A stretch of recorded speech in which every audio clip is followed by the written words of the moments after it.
Here's the one that I'm really ashamed about. Really, really ashamed about, because I definitely have just been like, yeah, I've seen it. And I truthfully have never seen it. And it's also movies that I would absolutely love. And I know I'd love. On today's Pardon My Take, we have a twofer for the people. We have Derek Carr, an interview we thought we'd never do. Yeah. But it was awesome. He's a great guy. We are Derek Carr fans now. Great interview with him. Got some awesome stories. Talked about his career. We also have our good friend Shane Bacon on to preview the Open Championship. You thought this was going to be the worst week in sports, but we have the Open Championship. We get to wake up at, I think, 4:09 on Thursday to watch Max Homa play. We're going to do a choose-your-own adventure of the All-Star Game. We have the Mount Rushmore that will probably piss the most people off, because we're going to do the Mount Rushmore of movies or shows that we have not seen. This is going to make people very, very angry. I don't know how they're going to react in the voting process, if they're going to see like really all-time classics that we pick and get mad at us. Yeah, and then vote against us. And not vote for us. Yeah, but it's going to be great. And then we're going to do Hot Seat Cool Throne. We have Guys on Chicks packed show for you on Wednesday. And we're brought to you by our friends at DraftKings. It's finally here. Best Ball Week at DraftKings. Here's why it's a big deal. DraftKings Best Ball Millionaire Contest is their biggest fantasy contest ever. We're talking $15 million guaranteed prize pool with two. That's right, two millionaires being crowned for first and second place. If you're a set it and forget it type, then Best Ball is for you. No waiver wires, no roster management, bigger roster so injuries won't end your season. Only the draft, and that's it. You're set for the season. I actually did my first Best Ball draft on Monday, and I'm hooked. It is so awesome. You draft 20 players, and it's the best player that week is just automatically goes to your starting lineup. You don't have to set anything. You don't have to add drop. There's no trades. It's just drafting and letting it go. So if you're still not convinced, check this out. This year's DraftKings is offering everyone a draft one, get one special. Your $20 entry fee scores you a bonus ticket. Best Ball Week is here. Download the DraftKings app. Use code TAKE.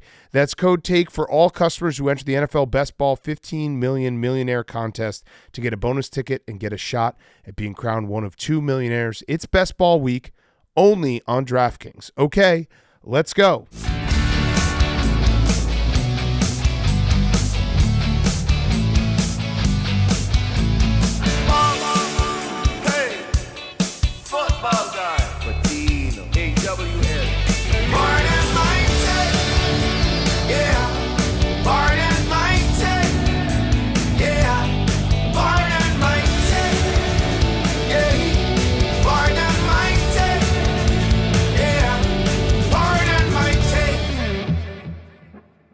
Welcome to Pardon My Take, presented by DraftKings. Best Ball Week is here. Download the DraftKings app. Use code TAKE. That's code TAKE for all customers who enter the NFL Best Ball 15 Million Millionaire Contest to get a bonus ticket and get a shot at being crowned one of two millionaires. It's Best Ball Week only on DraftKings. Today is Wednesday, July 17th, and I'm going to say it right now, boys, the Home Run Derby is officially dead, and here's why. We've talked about it in the past.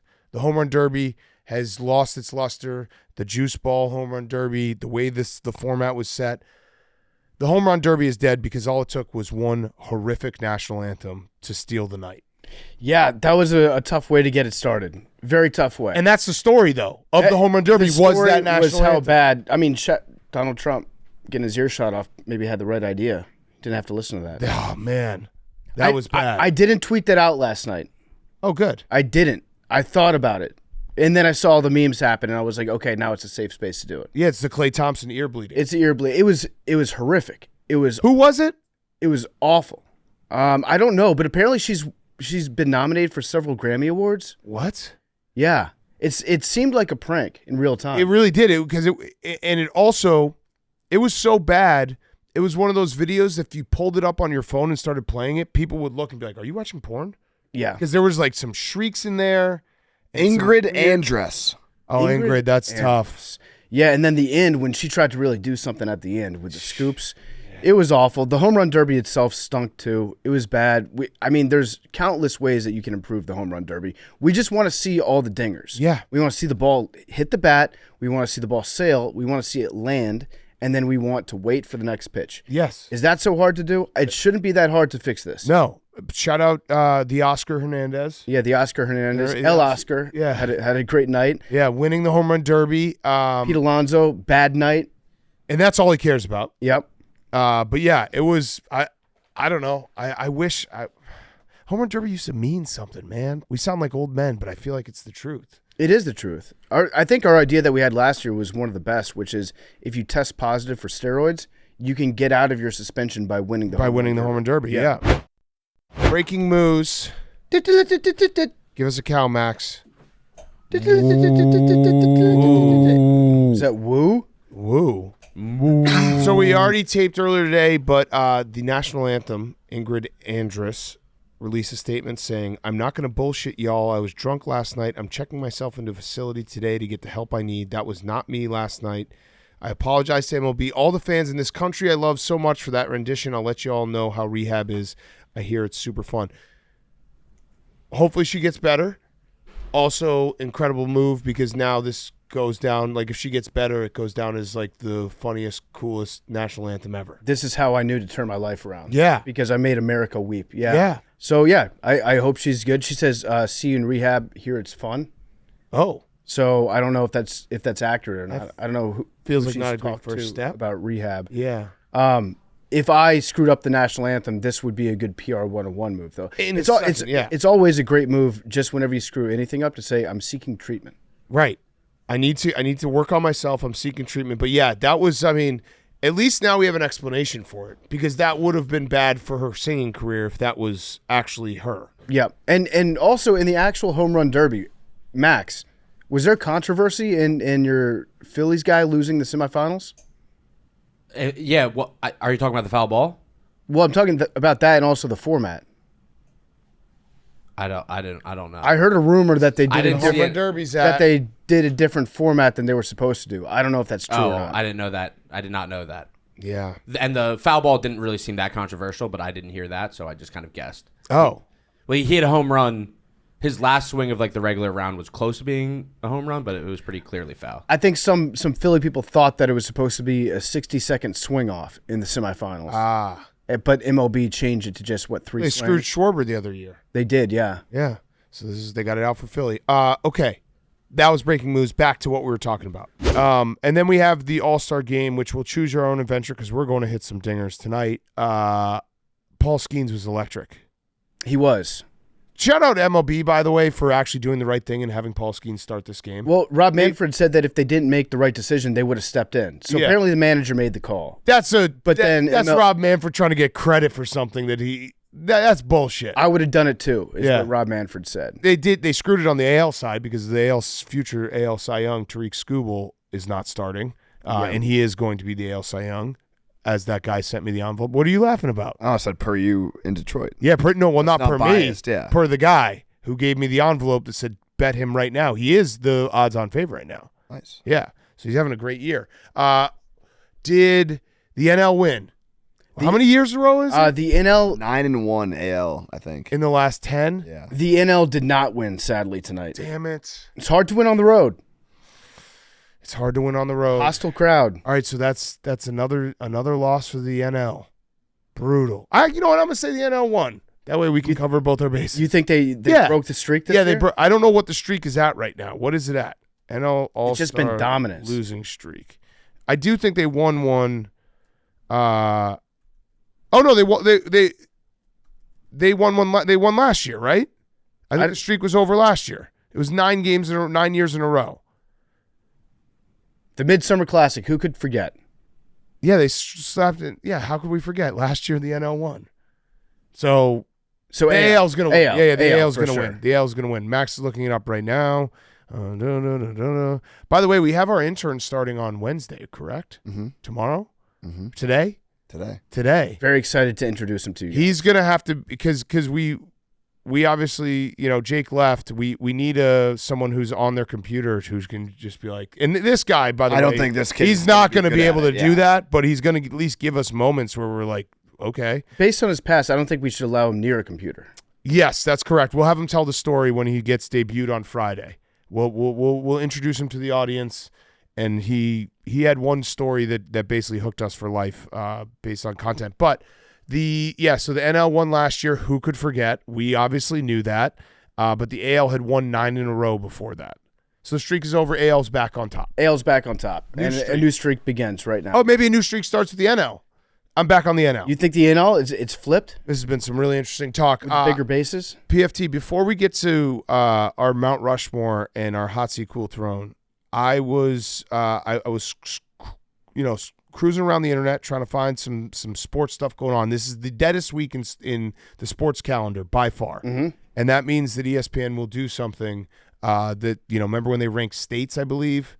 Was it states? Did they do states? Because I've ranked states before. I can't remember. They did. SVP did something back in the day where it was either states or license plates, whatever. Who's now? Who's now was one of them. They're doing the top 100 athletes. That was what I was going to bring up. So top 100 professional athletes since 2000, and they released numbers 51 through 60 today. American Pharaoh? Alex Ovechkin, 54. Okay. How do we feel about that? Also, which Just makes don't respect hockey. that one's Derek. This is a great hat tip to ESPN, an incredible engagement troll move. They ranked Derek Jeter 53, and that would get people very upset.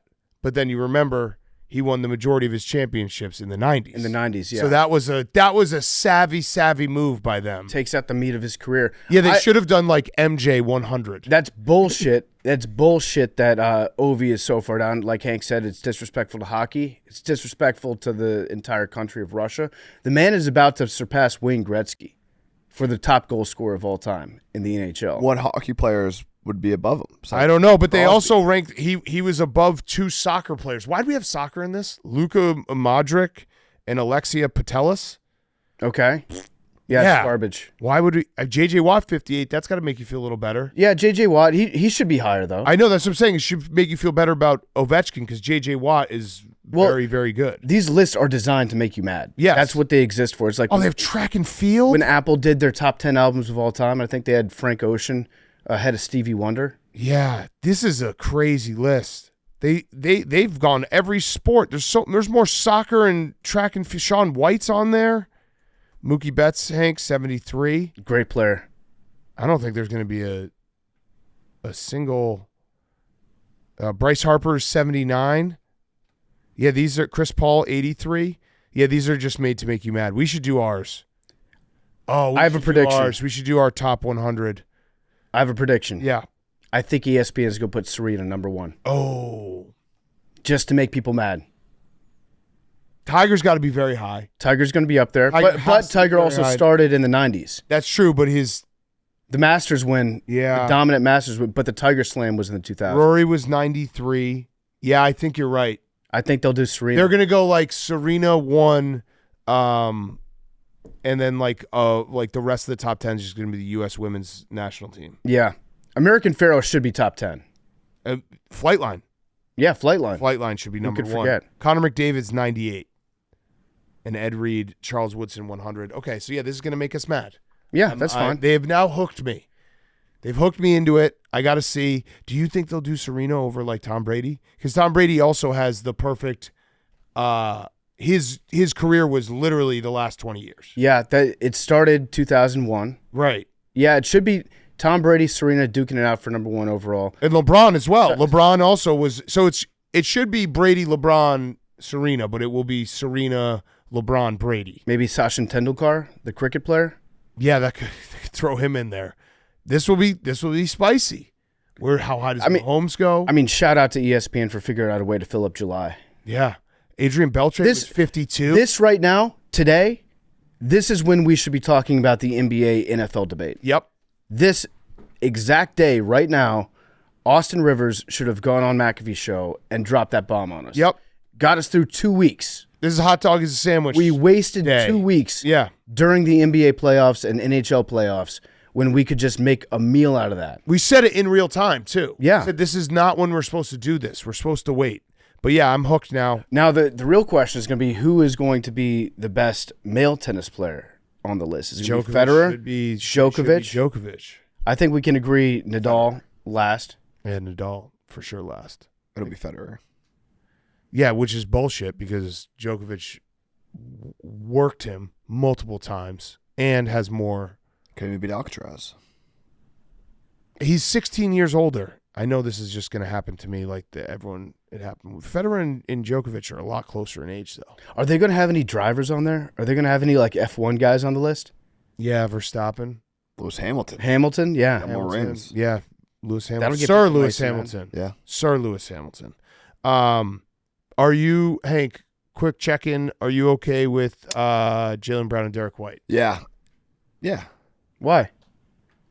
Because they're NBA champions. They're There was Boston a little Celtics. jab going back and forth because Derek White got on the team. Jaylen Yeah. Brown was like, I'm not on the team. And he basically was like, this is bullshit. But they're also teammates. Yeah, not afraid of you or your resources. Jaylen Brown said the first thing he did was call Derek White and tell him he loves him. Love that. That's the first thing that he did? When he saw When he the woke news. up that day? When he saw Oh. the news. Didn't take a piss? When he saw the news. Also, Derek White is the perfect fit. And we like Derek White. He's the perfect fit on this team that he's going to go and just be a really good teammate. And, like, you're the 12th guy now. Not that he won't play, but you want that, right? Right. Bench Like, experience. if you added Kyrie or Jaylen Brown, it might be a little bit different. Correct. It might not want to be the 12th guy. It'll be interesting to see in the top 10 how many of those are Nike athletes on the ESPN list Very interesting. and start connecting those dots there. That's very interesting. And it can't just be because Nike has the best athletes on the roster. It's got to be because Nike's making the call. Yeah. Yeah. Okay, should we do Hot Seat Cool Throne and then get to our Mount Rushmore? Yeah. Again, the worst day in sports calendar.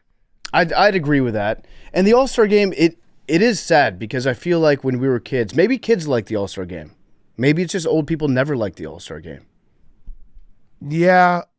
Although, no, so I think the All-Star Game got eroded. The All-Star Game still, the MLB All-Star Game still is the best All-Star Game by far because you can't half-ass throwing 99 miles an hour. So it's still the best. I noticed that it was the dumbest rule in sports. I did like when it decided home field advantage. And the All-Star Game lost a little bit of its luster when interleague play happened. Yeah. And because that was like the cool part of the All-Star Game is like you'll never get to see Paul Skeens versus Aaron Judge. Yeah. They probably are going to play next week. I think the All-Star Game fell off for me when Bud Selig ruled it a tie. That too. That one year when he just stood up in the stands and he waved his arms and he said, "No, we're done playing right now." That was a bad one. And growing up, George W. Bush, our former president, his dream job when he was a kid and even as an adult was to be commissioner of Major League Baseball. Mm-hmm. If George W. Bush had become commissioner of Major League Baseball, the world would be so much better. Baseball would be so much better. Say what you want about the man. The fucking All-Star Game's not ending in a tie with No. George W. Bush. What if that meant Bud Selig was president, though? Okay, could have been worse. It could have been worse. Way worse. Yeah. Way worse. No one gets a bigger pass than Bud Selig. Bud Selig's terrible. I know, and he feel like he just everyone just kind of forgets Bud Selig sucked. He's also, the name Bud does a lot of favors for you. Oh yeah, If your name's Bud, people like you in general. yeah. He was the It's right least, there in the name. He was the least Bud of all time. Yeah. If you look at Bud Selig, that's not his name. He's enemy. Yeah, he's like a Ernie Selig. Yeah, Ernie would have been a good name for Bud. Yeah, Ernie Selig would have worked. And then I remember he released something. They were doing like a profile on Bud Selig, and he was like, "Yeah, I get my hair cut once a week, every Thursday at the same time." Nice try, Bud. That was not your hair, buddy. No, you couldn't pull a fast one on that. Okay, let's do Hot Seat Cool Throne. Hot Seat Cool Throne is presented by Coors Light. You don't have to be selling out stadiums to feel like you're chilling backstage. You just need Coors Light.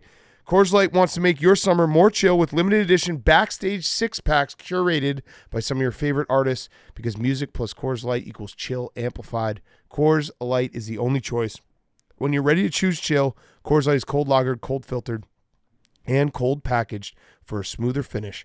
Amplify your chill this summer with Coors Light. Choose chill. Choose Coors Light. Visit CoorsLight.com/summermusic to see how Coors Light can amplify your summer.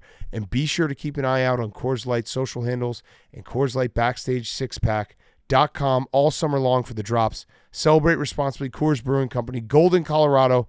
CoorsLight.com. Coors Light, the best beer out there, the coldest beer out there. It's a chill summer. It's Coors Light. Hank. My hot seat's Jaylen Brown.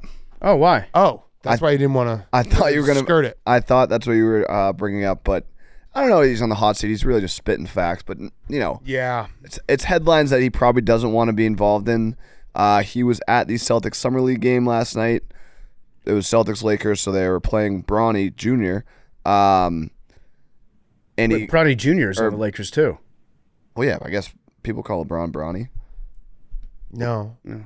Bronny is his son's name. It's a given name. It's in the box score. That'd be wild if Bronny had a kid who was also. Is that true? We talked about that a couple weeks ago. How it pisses me off that his in the box score you can look it up and it says B James. It's like his name is LeBron James. All right, so Bronny Sr. He was watching Bronny Sr. and they showed him on the sidelines talking to his girlfriend, and you could read his lips, and he said, "I don't think Bronny's a pro." Yeah. And then his girlfriend said, "Yeah, he'll play on the G League though," and he said, "I don't think so because of his name. He's going to be playing for the Lakers." This is all lips being read. Yeah. The G League, you could definitely say he says, "I don't think Bronny's a pro," and then the girlfriend definitely says, like, you can see her say G League. I couldn't really tell what he said after that. But I think the way that he said, "I don't think Bronny's a pro," isn't that bad for him. No. It's also not wrong. Yeah, it's not wrong. No. And also, it's not like he was clowning him. He was like, "I don't think this guy's a pro." Yeah. He's not a pro. Which is probably an accurate, unless we're talking about Call of Duty. In which case, shout out to Bronny, won the Call of Duty That tournament. was my cool throne. Yeah, $10,000 cash. Yeah, he won the Call of Duty Summer League tournament, which that wasn't the craziest part. I mean, if you're Bronny, you can't win that. Like, Agreed. that's just, Agreed. you're just going to get made fun of. The fact that you're very good at video games and you're not good at basketball. 2, Grant Williams is still playing in the Summer League? No. He beat out Bronny for the Summer League title in Call of Duty. He's probably just there, though. You think so? He's not playing Summer League only 2 years. That's what I thought too, but I saw his name. And I was like, why is Grant Williams There's there? got to be a different Grant Williams. All right, I'm gonna There's a look lot of real quick. Williamses, as we learned. I'm almost positive it's Grant Williams. That's true. We have learned there's a lot of Williams. That would be crazy if he was playing. It's impossible. All right, I don't see him on the Okay, so- roster. So maybe he's just there? Yeah. He's just hanging out? So Jaylen That's Brown, what he does. Okay, yeah, I guess he's just hanging out. Jaylen Brown tweeted out, "It's a flex to have your son alongside you in the NBA. It reflects greatness and longevity. Bronny has all the tools around him to be successful. I look forward to watching his growth." So he's kind of walking it back a little bit there. Okay, so that's what his statement is right now. But his statement is it's a flex. He's basically just being like, yeah, LeBron. Yeah, that's. But he's this not is- a pro.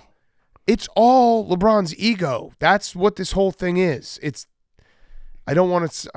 I don't want to get into the. It's, you know what? It's non-sports week, but some people could argue that LeBron, when he realized that he wasn't going to win 6 titles and match MJ, he's like, what else can I try to get that they'll say in my GOAT conversation? And having Bronny, playing with Bronny, will be there, MJ's even though it son- means nothing. MJ's son never played in the league, right? That's facts. Mm-hmm. But it means nothing. But that's exactly what's going on. What was Angel Reese's reaction? Because she was sitting next to Jaylen Brown's girlfriend. Her mouth is kind of blocked, but she kind of says, like, he's not. And, like, you can see, play the clip. You can see her say something, like, kind of, be like, yeah, no, he's not.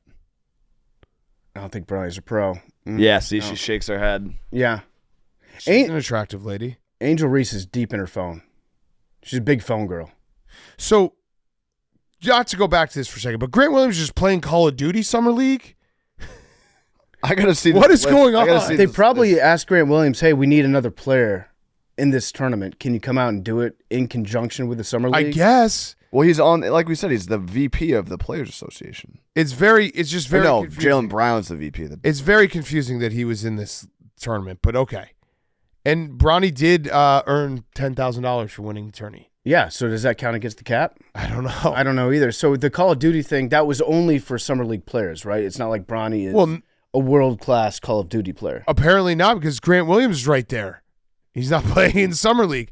You can't win this. You cannot win this if you're Bronny. Why, he's cracked. He's young. Dude, but He's in phase, the dude. jokes are Phase up. He's been so bad. Now, Phase up. Now, Hank, did he get into phase on his own merits, or did he get in because his dad's LeBron James? No, he's like a sniper trick shotter. His godfather's Nick Merckx. Yeah, so he's really good. He got drafted. Yeah, and by the way, I did double check. If you go on ESPN, it is B. James. and he was 1 for 5, 0 for 3 from 3-pointers. Be Hamas. Be Hamas. Yes, be Hamas. Okay. So Jaylen Brown, I have no problem with On the Jaylen hot Brown seat, saying yeah. this. This is why I ultimately, this whole entire thing, I feel awful for Bronny. I really do. Because he knows guys are saying this. And he knows that, like, this is going to be said in the locker room.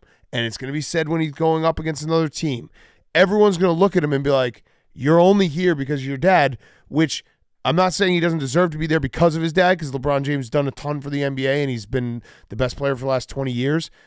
But it has to suck deep down to be like, everyone's talking about me in this way. That does suck. That part sucks, but I don't feel bad for him because he is in the NBA. I know. He got an NBA contract. He gets to play in NBA games. He's a Los Angeles Laker. If he didn't want all the stuff that goes along with it, all you have to do is say, you know what, Dad, let's be realistic. I'm not an NBA I player. don't know why he didn't go back to college. Yeah. It would have been just as fun. It would have been great. Yeah. Cool Throne's Victor Hovland. Yeah.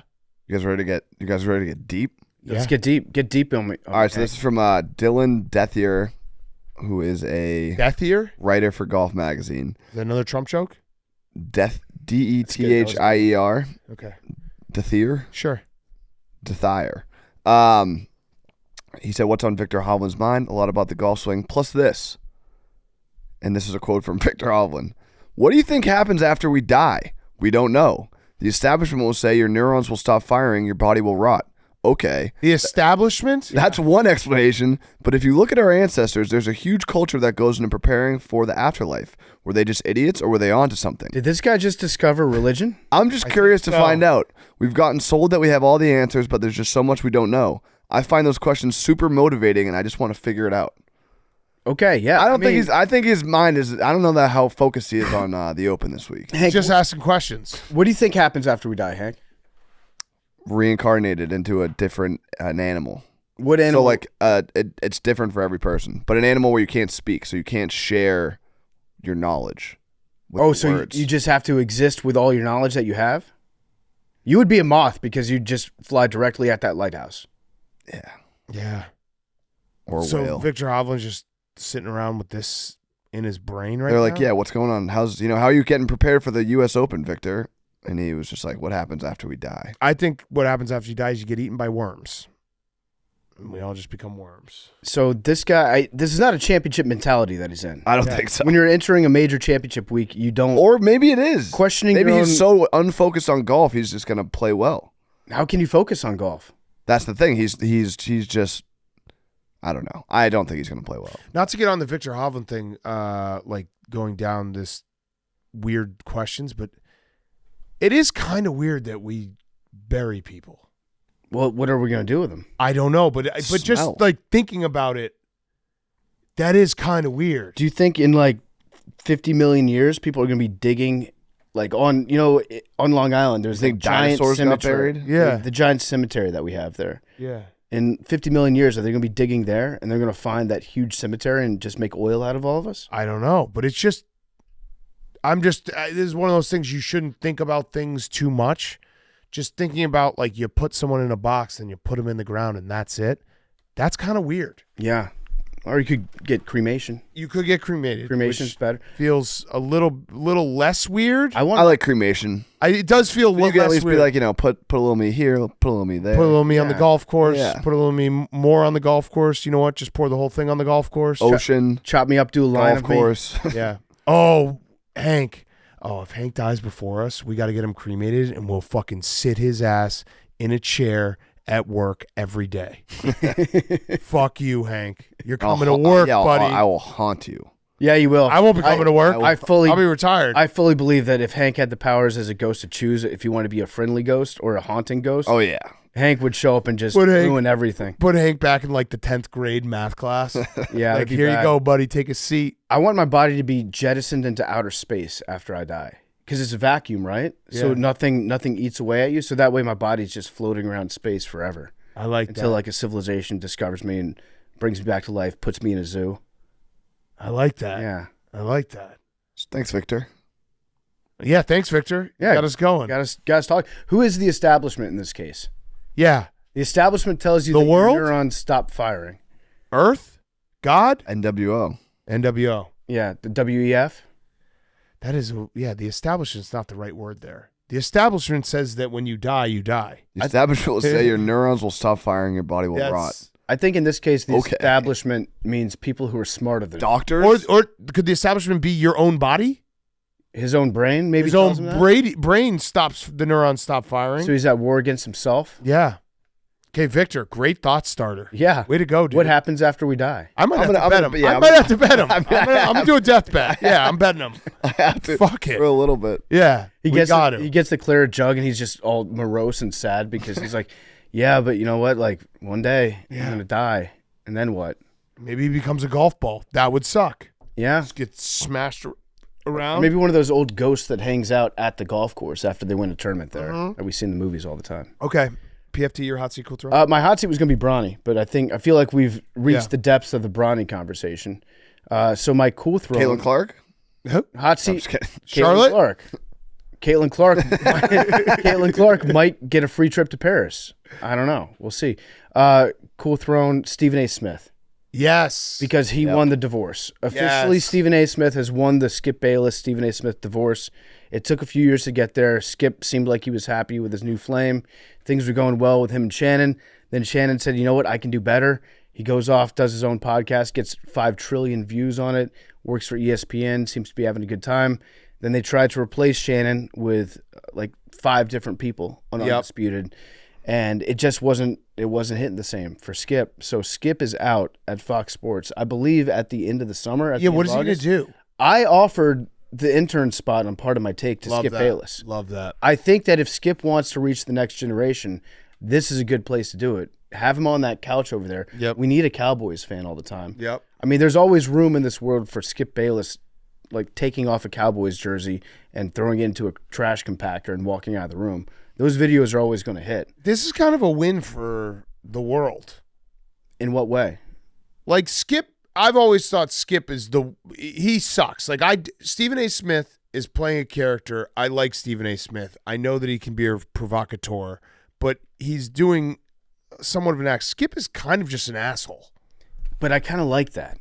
Yeah, I guess like I wouldn't want to hang off Shannon. I wouldn't want to hang out with him or work with him. But like, I would be bummed if we didn't get any more Stephen A. Smith. I'd be bummed if we didn't get any more Shannon. There's like Coward is weird, but like he still is kind of funny. You know what I mean? Where he'll say stuff and you're like, oh, that's funny.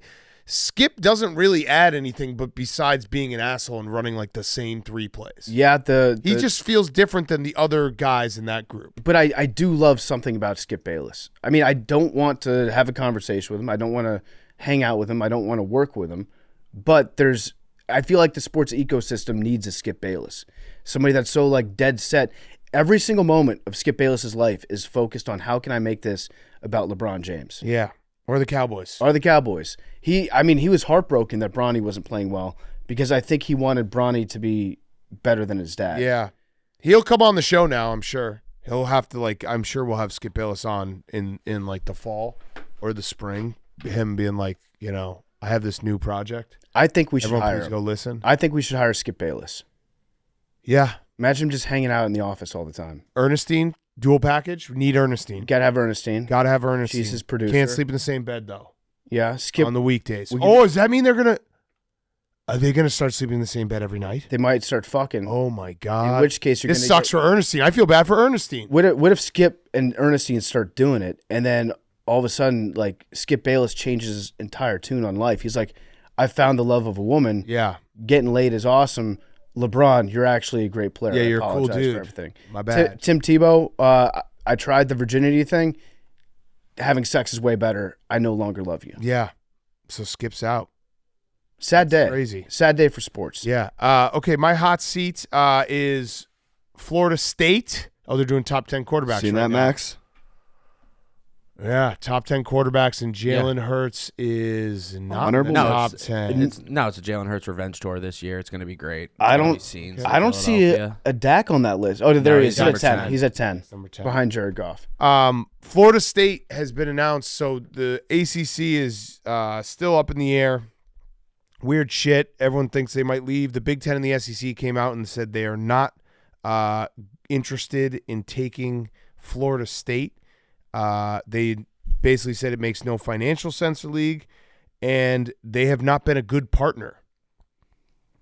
What is They've that? not been a good partner. I think they've just been upset or just, riled stuff up. They've been a disruptive partner was the quote. So, reading between the lines, it seems like Florida State wants to be treated like they're now the star of the Big Ten. Yeah, but also this means nothing because this is essentially they're saying so Big Ten SEC unlikely to add Florida State if it leaves ACC and ACC survives. Those two things aren't going to happen at the same time. Right. This is like when the Big Ten was like, we're not going to take Washington and Oregon if the Pac-12 survives. Mm-hmm. When Washington and Oregon are gone after USC and UCLA are gone, the Pac-12 is not surviving. Yeah. If Clemson and Florida State leave the ACC, they're not going to survive. So the Big Ten and SEC basically are saying we don't want them unless the ACC is gone, which if they leave, they'll be gone, in which case we want them. It also might seem like Florida State they're on the Titanic, Yeah. which is the ACC, which is sinking. They get on a lifeboat, and they're like, why is there no open bar? Yeah. It's like the Big Ten feels like a great fit. Really, anything. Florida State should be in the SEC. Just geographically, it would make a lot of sense. Yeah, the But I disruptive understand- partner part, though, is funny. I understand why Florida State would not want to be in the SEC with the recruiting in that area. Right. It's better if you're in the Big Ten for that. But, yeah, they're going to get out at some point. Yeah. We're still going. We're going to get 2 super conferences. And then my cool throne is the haters and the doubters, of which there are many, because I came back with Doug's last night or Monday night. We're going to stream again tonight, Wednesday night, 7:30 Central. I'm terrible at this game. Yeah. It's going to take some time. What the fuck, Hank? You were, before we started taping, you're like, it's fine. You'll be fine. Well, from You were can definitely take your headphones off. Take your headphones off. Take your headphones off. I'm not listening. It's better for you to be really bad to start. But I don't want to be as bad I understand as I that. am. I understand that. I'm just saying. I didn't sleep from a last holistic night. I point didn't of view. sleep last night. That Stanford big loss is going to picture. kill me. It's like it's training camp. It's like you as a coach. I'm not a coach, but like looking at it from the outside, it's like it's better to have But what if I never get good? like Belichick. Like even no matter how good you are, you want to break down the bad things. Like it's almost good to have things to break down and improve on. You learn more from mistakes than you do from success. And Big Hat can learn textbooks from all the mistakes. Memes is my co-offensive. He's my Ernie Adams. Wasn't a great night for my first night with Ernie Adams. How's that working? Memes. I thought last night went well. I went 1 and 4. It went well. No, yeah, it went well. It went well. It was a Why can't you just blame your defense? I did. Okay, good. I also blamed my kids. I blamed Xbox, the PlayStation. You said that Coach Doug's a one-kid guy. Yeah, I said he's a one-kid guy. I'm going to have a talk with kids 2 and 3 and be like, hey, you might have to leave for a while Yeah. because I got a coach. Minimize distractions. Yeah, it's great. The game is great. It's so much fun to be back, but I also feel really bad for Washington State because they're like, we believe in you, and they don't realize Duggs he'll be out as soon as he gets a better offer. That's how Duggs works. So if I win some games, I'm gone. Either way, the haters and doubters, of which there are many, get a lot of. Is this a lost season? No. Have you thought about expanding the playbook? Yes. But that's easier said than done. What are you going to say, Max? I just wanted the listeners to know that like this is real football coach. I You're a real am- football coach right now. I am trying. It's Yeah. consumed all of Everything. your brain. How many people was that the first thing that you said to today is like Doug stinks?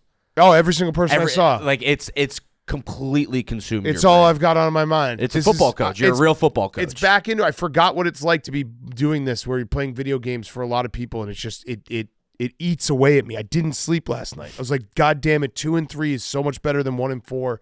If you just weren't an idiot in that Stanford game. Have you guys seen the screenshots that are going around of players, like people that maybe it's when you're a player in the game and you get like text messages from your teammates? Yeah, I think a lot of them are fake. Are they fake? I think so. The ones Well, asking you if you want to come out? Memes is my is my recruiting coordinator as well because I need him to just we don't have time right now. So he'll let you know if that happens. Okay. If he gets hit up. Okay. Should we do the Mount Rushmore? Let's do it. This is going to be a good one. This is going to piss a lot of people off. The Mount Rushmore is brought to you by our friends at Body Armor. Body Armor is the greatest drink out there. It is something we drink every day. I have it right next to me, the water. They also have some great sports drinks, real hydration, real ingredients, packed with electrolytes, vitamins, and nothing artificial. Body Armor Sports Drinks has all your hydration needs covered. Sports Drinks Light, Zero Sugar, Flash IV, and of course, Sport Water. Head on over to Body Armor store on Amazon. You use code 15BarstoolBA for an additional 15% off your order today. Now stackable with Prime Day deals. 15BarstoolBA for an additional 15% off your order today. Now stackable with Prime Day deals. Body Armor, delicious. Great bottles too. A lot of water. Okay.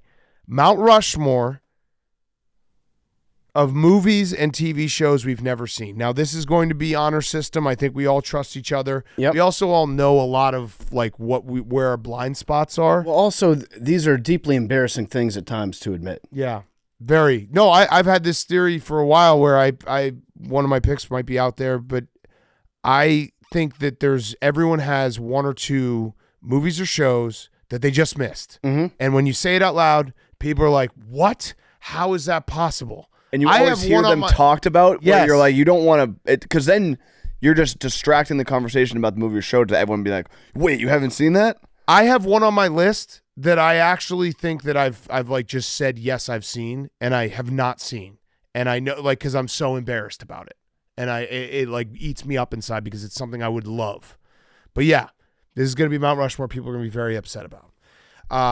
By the way, But also, everyone that's upset also has some that they, like, it's like, yeah, everyone has these. yeah, and movies guess and TV what? shows. I would love for this list to be bigger because there's nothing better than being like, I haven't seen this classic movie or TV show and now I get to go watch it. Yeah, first time. during COVID, I got to watch all of Game of Thrones for Same. the first time, and it Yeah. was incredible. Yeah, I was so happy, and people were jealous that I got to do it. right. I wonder, might be one person that doesn't have anything they missed. Jeff Lowe. I don't think Jeff Lowe's missed anything. He's a freak. He sees everything. He's a freak. By the way, did you guys? I don't think anyone responded to the AWO hit me up who said that we could literally do Cat in the Hat in the punishments. That one of the punishments could be getting a cat. I'm down. Okay, so Are there's you? like I'm 5 or allergic to 6. cats. Yeah. Max is What? allergic. So you'll have to allergic get to one of those cats. skinless weird cats. Yeah. No thanks. Yeah. I don't think. No, there's hypoallergenic cats. Yeah, I perfect. went through this process last time. I think Blake would make short work of that cat. So you're out. But the listeners. do we wanna murder a cat? There's no content. True. Good point. All right. Just for the record, I was down. I was down too. I'm I'm not going to, but I have given it a little more thought.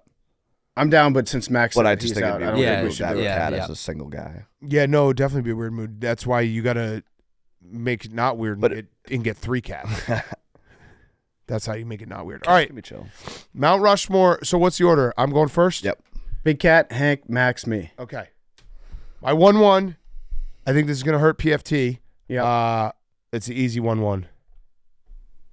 I've never seen any of the Star Wars. Yep, me too. Not a single one. I didn't even put that down on my list because I knew you were going to take it. And I know, obviously, Darth Vader. I know, like, the story. Never seen it. Who's Darth Vader's son? Luke, I am your father. Yeah, like, that's the shit that you know, but you don't, nothing else. I don't like sci-fi. And that was, I just never watched it. Who's Darth Vader's? The originals. Who's none of it. a real name? Anakin. Luke Herringo. There you go. Oh, okay. I was close. Wait, Anakin Skywalker? Anakin is That's Darth. Darth Vader. Oh, this is going to get Clem and Robbie so mad this entire Mount Rushmore. And then- I love this. And then Yoda is the grandfather. Grogu? No, Grogu is Yoda's son. Nope. What's R2-D2 and C-3PO? They're just computers? They're in all the movies. And then Chewbacca is... R2-D2 might be the sneaky main character. So Luke in Princess Leia is his brother or sister. Luke and Princess Leia are twins. And they fuck? And they make out. Oh. And then Han Solo is, what's he? What does he do? He's He's just a Luke's raider? buddy. Him and Chewbacca are boys. Chewbacca's his pet. Chewbacca's his partner. Does he have a leash for him? No. Who made C-3PO? Anakin. What's So he's the a guy robot, with... he's a robot inventor? Yeah. What's the guy you dress up as in Darth Space Maul. Races? Who's that? Episode 1. He is a Sith Lord that gets killed by Anakin after Darth Maul kills. Oh no, he gets killed by Obi-Wan Kenobi. Who's that? That's Anakin's master, or what do you call it? Anakin was his Sensei? apprentice. Mentor. His Anakin was Obi-Wan's apprentice. And the Ewoks are all just baby Yodas that hang out on a planet together. They're like little baby bears. How is Anakin related to Luke? Father. Anakin is Luke's father, but Luke came first. No, but in Star Wars, it started 4, 5, 6, which is about Luke. Darth Vader's the bad guy. Did they do that on purpose, and then 20 years later, they did 1, 2, 3, which is Anakin's beginning, leading up to him becoming Darth Vader. And then they did 8, 9, 10, which are fucking horrible and ruin the entire franchise. Anakin is Darth Vader. Yep, and he is Luke's father. correct. But the first, the Obi-Wan Kenobi is Luke's. Is this Rushmore just going to be explaining every single movie or No, show that we do here? No, just getting this there. one. Just this one. Obi-Wan Kenobi was Anakin's master, and then he was in the sequel trilogy. He also was Luke's master. And what's Jar? But then Darth Vader kills Obi-Wan. Who kills Jar Jar? I don't know. I think Jar Jar survived. So Jar Jar wins. What are the things that People think Jar Jar was the ultimate villain, Snoke, Oh, but that got proven to be wrong. what's the what are the big elephant things that you just? Oh, the Because I ones you did ride play. around I did on? play the video game. The video game rocked. When the first video game, you just ride around them and you rope them off. And what is Bill Burr? He was in Mandalorian. Got it. Okay. Okay. All right. Star Wars. All right. My 1-1, I think you guys know this. If people hated me before, I think this might be Yep, the end. yep. end It's of- going to be the one that I said. end Yeah. of my needed to be career this. with the AWLs. I apologize. I know the characters. I've seen, It's Twitter crazy. clips. I've read blogs. South Park. I've never seen South Oh. Park. You've never watched an episode of South Park. Okay, Hank. That's not the one. Did That's not not think what Can we I thought it talk? was. Can we talk, Hank? I have seen enough episodes of South Park that I made myself ineligible, but I have probably seen less than 6 episodes of South Park. I've had roommates that have watched it. I never Yep. have really cared for it. I I've never- never sat down Yep. by myself or with a roommate and been like, I'm going to watch an episode of South Park. I've Yep. seen, when they someone will post to Twitter, like South Park did this, version of whatever, talking about current events. So I've seen clips. I know Cartman. I know PC Principal, Billy Football, the Big Balls guy. I'm with you, Hank. There's I'm a guy with that you. always dies. Eric dies every episode or whatever. No, Kenny. Kenny. I was going to say Cartman. I'm with you, Hank. Like I had to take it off my list because I have sat down and watched probably like 4 to 5 of them, but I never have watched a full season. I don't really know the jokes. I know it's funny. I just never got into it. Yeah. Did you watch the movie? No. I see my TikTok algorithm has the behind the scenes of them doing the voices. Yeah, they're and stuff, incredible like guys. Bill Hader. It's funny stuff. It's like the funny. I it's get- like one of I'm my favorite ashamed. shows. Yeah, I no, I'm love ashamed. South Park. It's Hank, one of my favorite shows. Were you not allowed to watch it when you were a kid? that's part of it. Yeah. So I never watched it. I as have an one of adult. those as well. I think South Park for me it just came out at a time that I kind of wasn't watching that type of TV. Yeah, I couldn't watch it in my house. So and then when I got older, I never got into it. My parents were very cool about letting me watch. If it was in cartoon format, I could watch any show. So it was like Beavis and Butthead, Simpsons, South Park from the time I was really young, which I'm thankful for. But South Park is a big one. I did not think you were going with South Park. I need to know what one you guys thought I had. We're not going to say it. Yeah. Because we don't want to trigger something that gets you to say it. I mean, I We'll also say it at the end. I also don't think I don't know. I think yeah, whatever. All right, we have more picks. Yeah. All right, Max. But that was the one. I don't know what. Now I have no idea. Was it a movie or TV show? TV show. TV. Honestly, I didn't have this one on my list because I didn't even think about it because I've never seen it. But that just sparked me. I've never seen The Simpsons. What? Never seen The Simpsons. That's shocking. Ever? Never seen it. That's a This great is- pick. I shouldn't have Yeah. said that. Great shit. pick. No, Wow. I've never. God damn It didn't even Wow. cross my mind because I've never even thought about watching it Wow. because it was one of those things when I was a kid I couldn't watch it, and then I just like South Park and Family Guy, so I was like I don't care about The Simpsons. South Park. Yeah, I mean, it may have been something like Hank said, people around me have probably been watching it but I've never sat down and had the intent to watch an episode of The Simpsons. I think seasons 3 through 8 on The Simpsons are the best TV ever made. OG Simpsons. So Yeah. So Max gets OG Simpsons on this. OG Simpsons. Yeah. You get OG Simpsons. all right. Okay. A good pick. PFT. My 1-1 is going to be the Marvel Cinematic Universe. I've never seen a Marvel movie. Any of them? I've never seen a Marvel movie. You've never seen Iron Man? Never Iron seen Man. Iron Man I is the haven't- one that like I feel most like you've people... seen at least one of these. You have to pick one of them. I haven't seen any of them. No, I think that counts. Yeah. I think Well, that because counts. it's But has it's like Star Wars. No, I know, but I Yeah, feel like it you've is seen like at Star least. Wars. No, Star I understand that.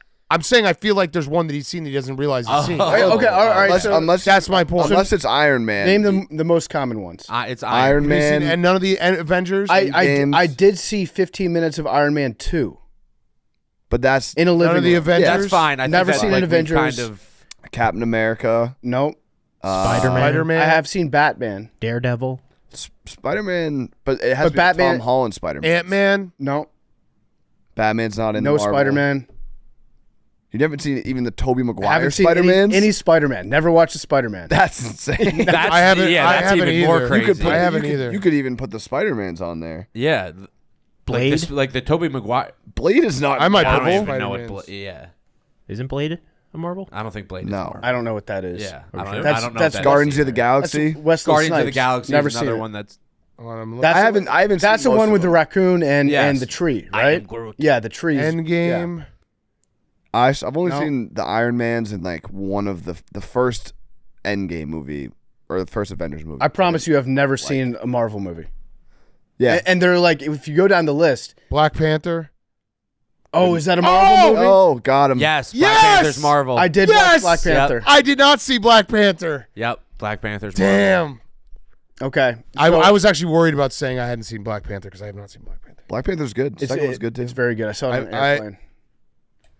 Dang. Yeah. That's Okay. You gotta pick stinks. one. That All right, so stinks. I'll take. That was honestly Take the integrity Spider-Man. right. Yeah, That was that great was integrity Avengers. right Yep, there. I'm going to take the Avengers franchise then. Yep, that works. Okay. But also just know I've never seen a Marvel movie besides that. Yeah, besides I have literally never seen any of these movies.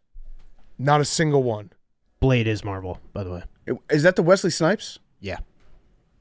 You haven't seen Blade? I haven't seen Blade from back in the. Maybe I saw Blade 2. So you have what, the Endgame or the- Avengers. I've got the Avengers. entire Avengers Okay. series. Yeah. Got it. I had that on there as well. I haven't seen any of these. Okay. Not a single one. I hate that you found Black Panther. I forgot. I knew you had seen one. I'm gonna dig into your choices now, big time. I mean, I knew you'd seen one. I was gonna pick. Wait, you've seen Mandalorian, haven't you? Oh, What? Baby Yoda. You never watched any of it? No, I like the memes and shit. I post the memes with the coffee. The Endgame was what I was gonna pick as well. The Avengers. Avengers. Yeah. Yeah. So I got the Avengers franchise, and then my second, Harry Potter.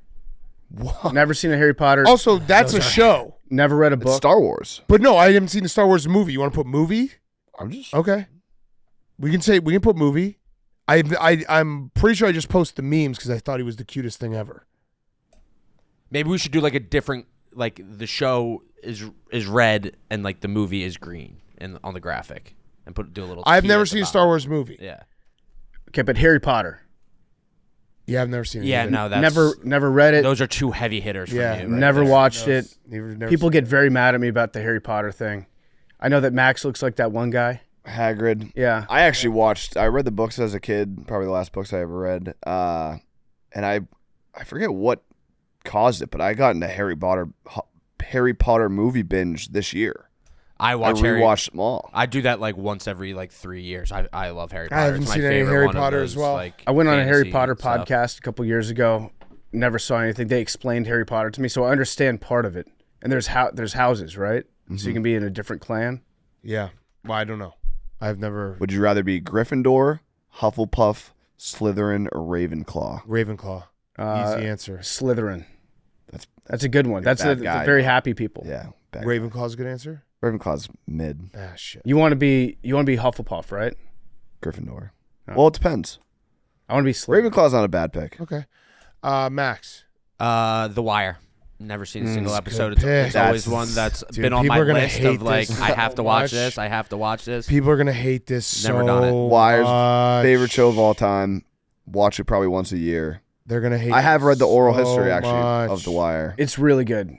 Very good. So Every good. season is good. Every character is great. There's no good guys. There's no bad guys. The bad guys are good. The good guys are bad. It's incredible. Mm-hmm. Shit. You don't know Omar. Omar coming. No, not at all. Damn. Chain of Command, McNulty. You I say that all the time. I feel like even if you haven't seen a lot of these shows, you've been exposed to enough gifts from the show. See, I know nothing. Like, I don't even know if I probably have seen Wire gifts. I would have no idea that they were from The Wire. You've definitely seen the gif of You've definitely seen of a bunch. of Weebay scratching his chin Yep. when he realizes something's going Or on. we That's the oh shit. Price of the Yeah. brick went up. let them know we back up. Yep. That one you've definitely seen. that one sounds familiar. Yep. Yeah. You've definitely seen that. Oh, Okay. Such a good show. Wait. Am I up? No. Oh no, I went first. Yeah.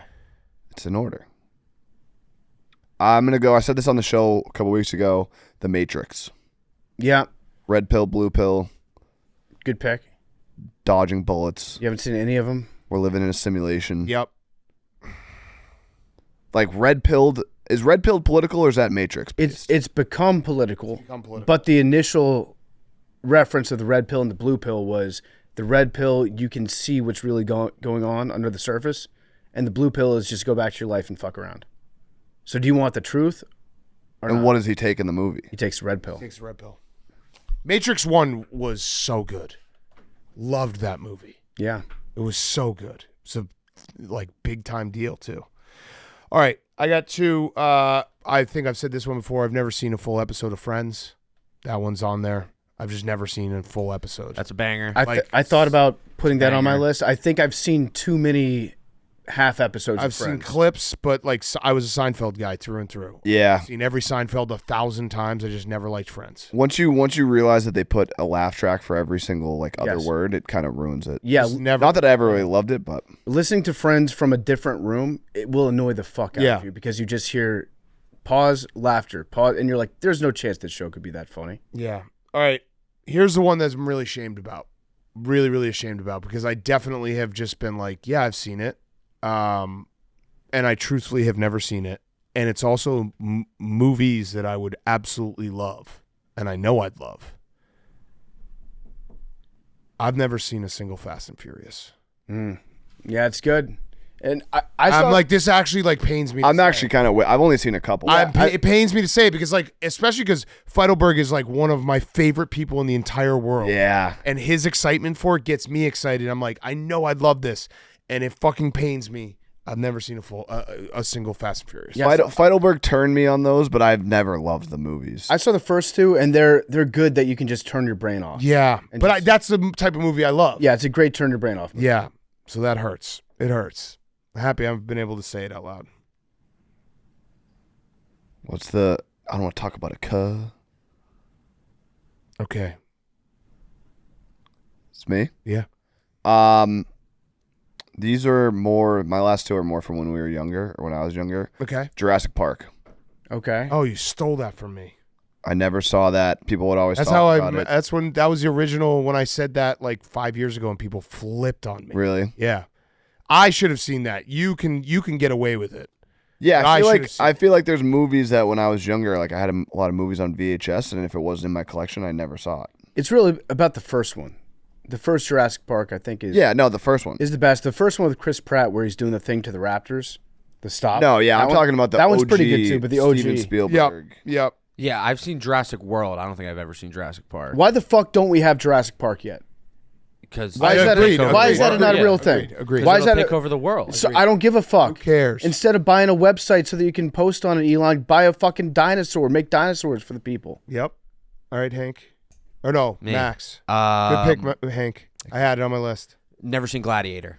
It's a good one. Never seen Gladiator. That and that's hurts. one that I know is such a cool guy movie to talk about. Are you Never not seen it. entertained? That's one though Yeah. that I'm jealous of you because it is awesome. And there's a new one coming out, Yeah. so you can watch no, both. I'll watch. I need to watch it, but I just never have. Joaquin Phoenix. But that great movie as a is villain that in movie holds up. Yeah. We should watch. Everyone should have to watch one of these and do a review. Okay. Okay. You guys have to watch 8 movies. Yeah, I do have a lot. Well, no, of movies. PFTs is like 20. No, he just got Endgame. Is that still Or No, you got Avengers. Avengers is Avengers. 3 or 4. I have how many Fast and Furious are there? Oh, you have Fast and Furious. You have. Star Wars. I think there's 10 Fast and Furious and 10 Star Wars.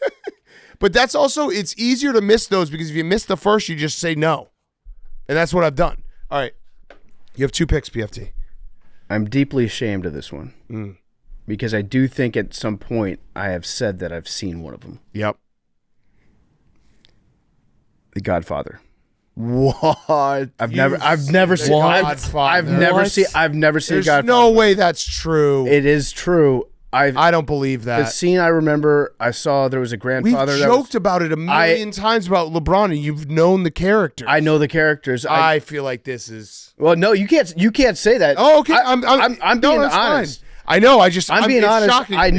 know the the amount of times we've talked about it. I know the Corleone family. I know that Fredo. I did it. I know it was you, Fredo, and it breaks my heart.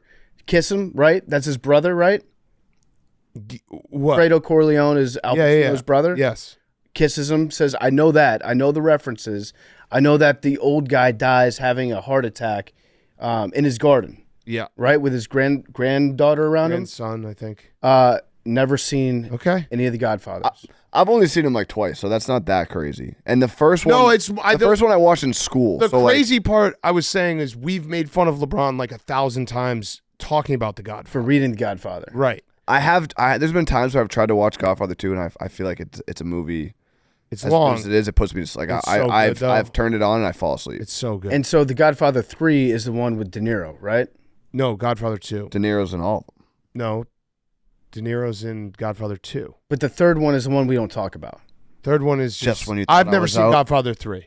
Yeah, I've seen 1 and 2. I've never seen million Godfather times. 3 But the either. GIF. Yeah. They yeah, pull me they back pull me back in. Yeah, that is it. I do want to watch him, but Hank kind of put the nail on the head. That's a where good it's like, pick. it's a long ass movie. Yeah, you should watch them though. They're great. I will. You will enjoy the hell out of it. I know, I'm jealous I know, of you. I know, and I will watch him. The first one I watched in like film school, my teacher broke it all down, so it was more interesting. But I think if I was watching those on my own, like I wouldn't have got past 1. Yeah.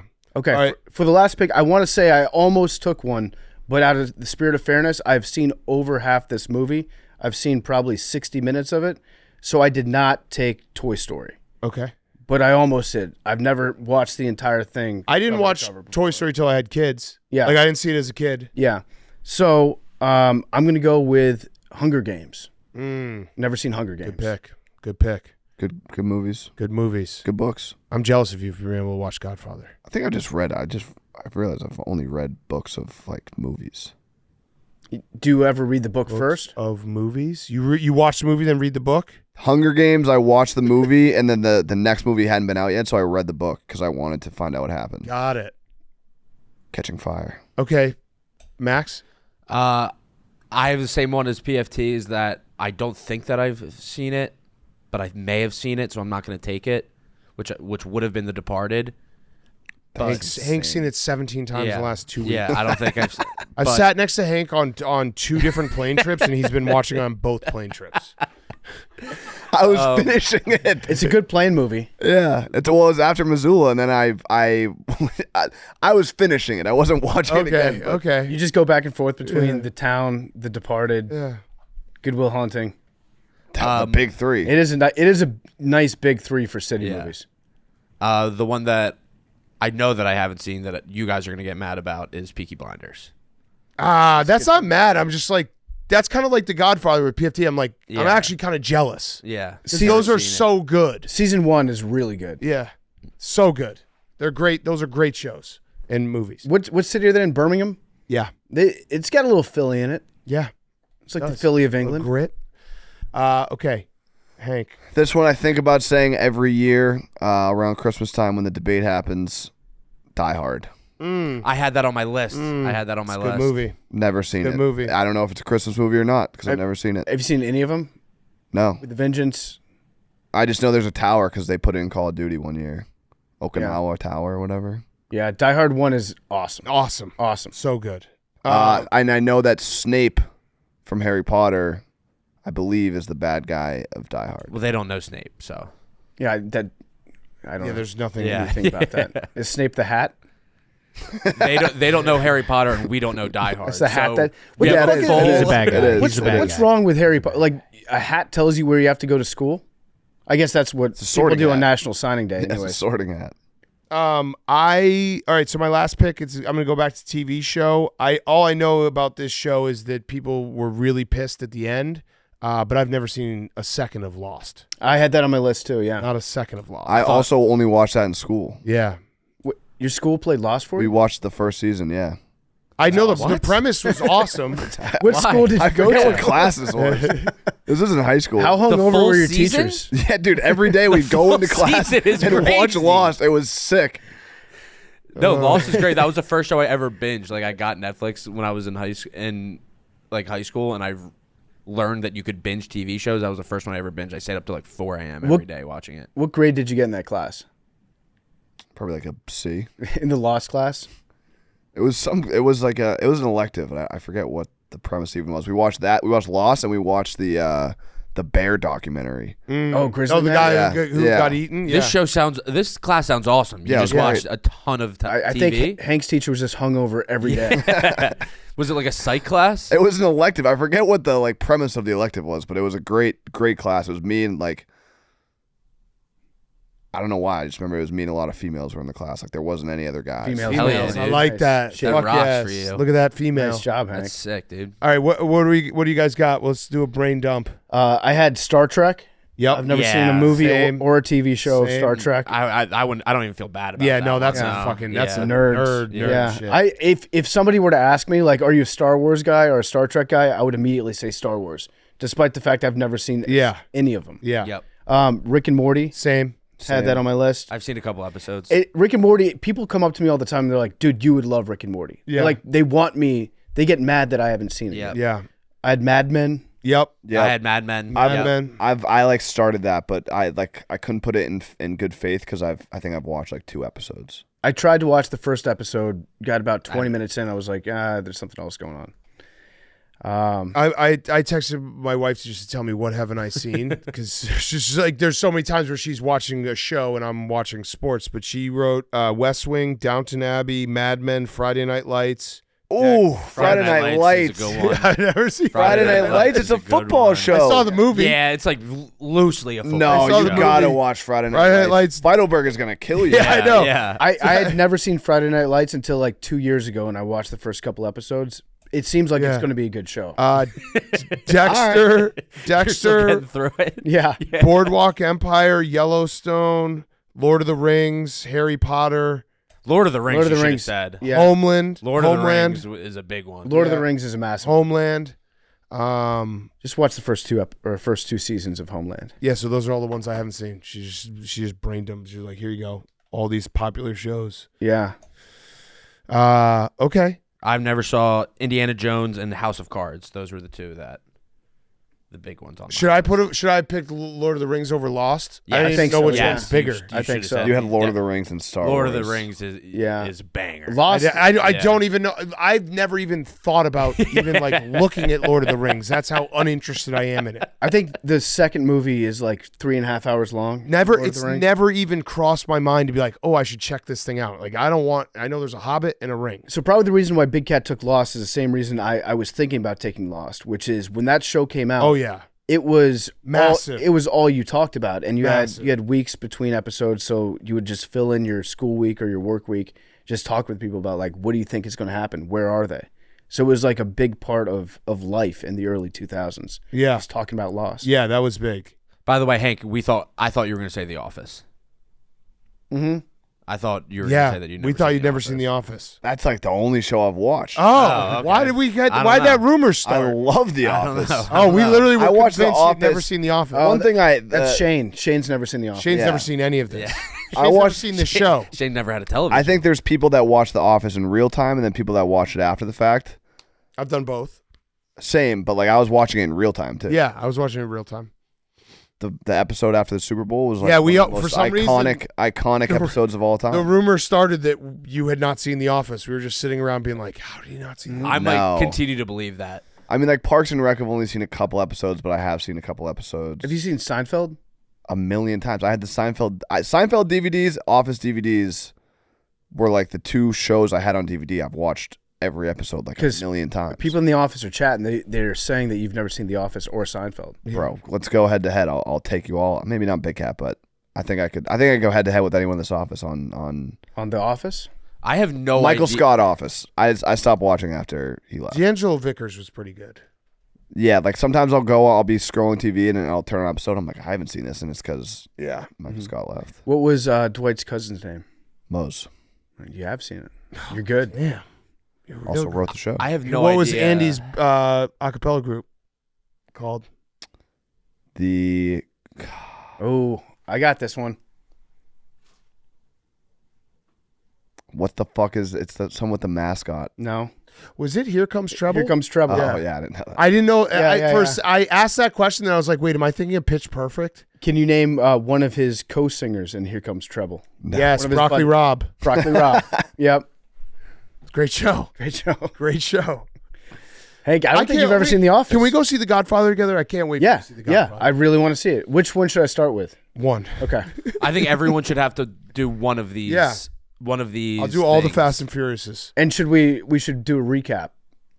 I'm screwed. I don't have anything I can watch. I'll do Gladiator. I get Gladiator. I have 10 movies, 7 movies, a show that was syndicated and on for 15 years, and and how many seasons of Lost were there? What do you so think? many. What's the best Fast and the Furious? Because I feel like you can jump into Fast and the Yeah, Furious just at do any moment. one Fast and the Furious. and you're Probably gonna the be good. When I See You Again.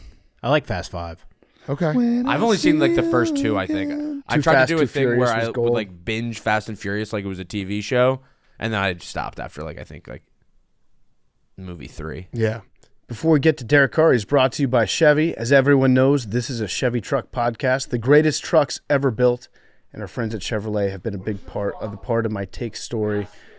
From the Silverado helping us dig the biggest hole ever dug in Ohio during Grit Week, to Silverado partnering with us to give college fullbacks all the rightful recognition that they deserve with the Lowman Award. I currently own 2 Chevys. I got a Chevy SUV, and I got the Chevy El Camino, which is purring, by the way, driving it around town. Awesome. I love Chevy. It sounds great. To our nonstop cross-country trip to the Super Bowl in LA, that was behind a Chevy as well. It was a Chevy Silverado. Silverado has been a part of it all. Chevy Silverado is a longtime awesome partner of the show. A truck, it's got unstoppable grit. It's commanding, legendary capability. It's dependable. So find out for yourself, like so many other AWLs. Head to Chevy.com. Check out all the Chevy truck grit. Build your own Silverado. For do-it-yourself projects to road trips, off-road adventures to tailgates, whatever your thing is, it all starts with a Chevy truck.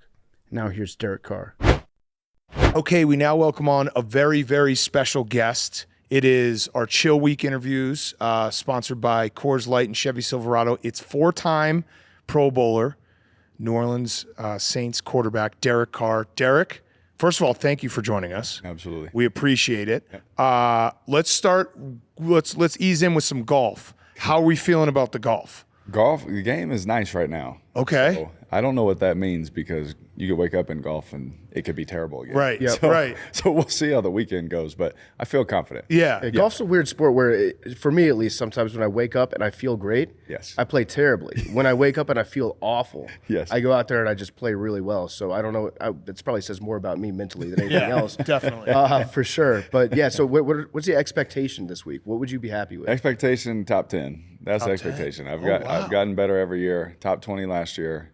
And Oh, you're a stick. I mean, I play quarterback. Yeah. We have to be. Yeah, that's true. It's pitchers and quarterbacks. Pitchers and quarterbacks, we have to be. Yeah. And so hopefully top 10 and then try and, if you got a chance on the last day, go and win it. Yeah, how's the body feeling? Because I think you broke the record for most injuries last year. Yeah. What was the full list?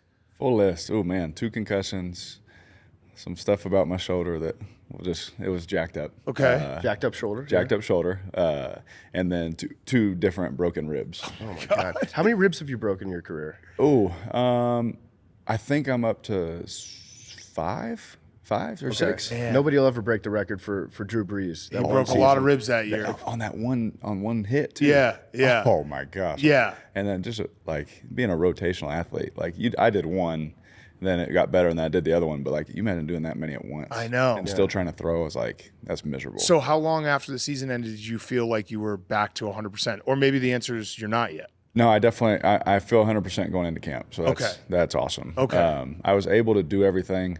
My shoulder didn't feel good until like probably when we were coming back in April. That one, it just took a while. Yeah. That one just took a while. But they told me it was going to take a while, but it is what it is. Yeah. I think Big Cat mentioned this to you when he mentioned you yesterday, but we were feeling for you last year, and you were the most injured quarterback, and we were just like, not because we had anything against you. We were like, Derek, please take a seat for a week so that Jameis can get in. We just want Jameis. We all love Jameis. One week in Jameis. So he does seem like the best locker room guy ever. Yeah, Jameis is one of the greatest teammates I've ever had in my life. Like, there would be things like if I said something in practice, hey, like this, man, he was like times 10 louder and like, hey, he needs it like this. And like just as a quarterback, I walked into a situation where, he was their guy, and who knows what happened the year before. I didn't pay much attention to it, but I know it was tough on him. Yeah.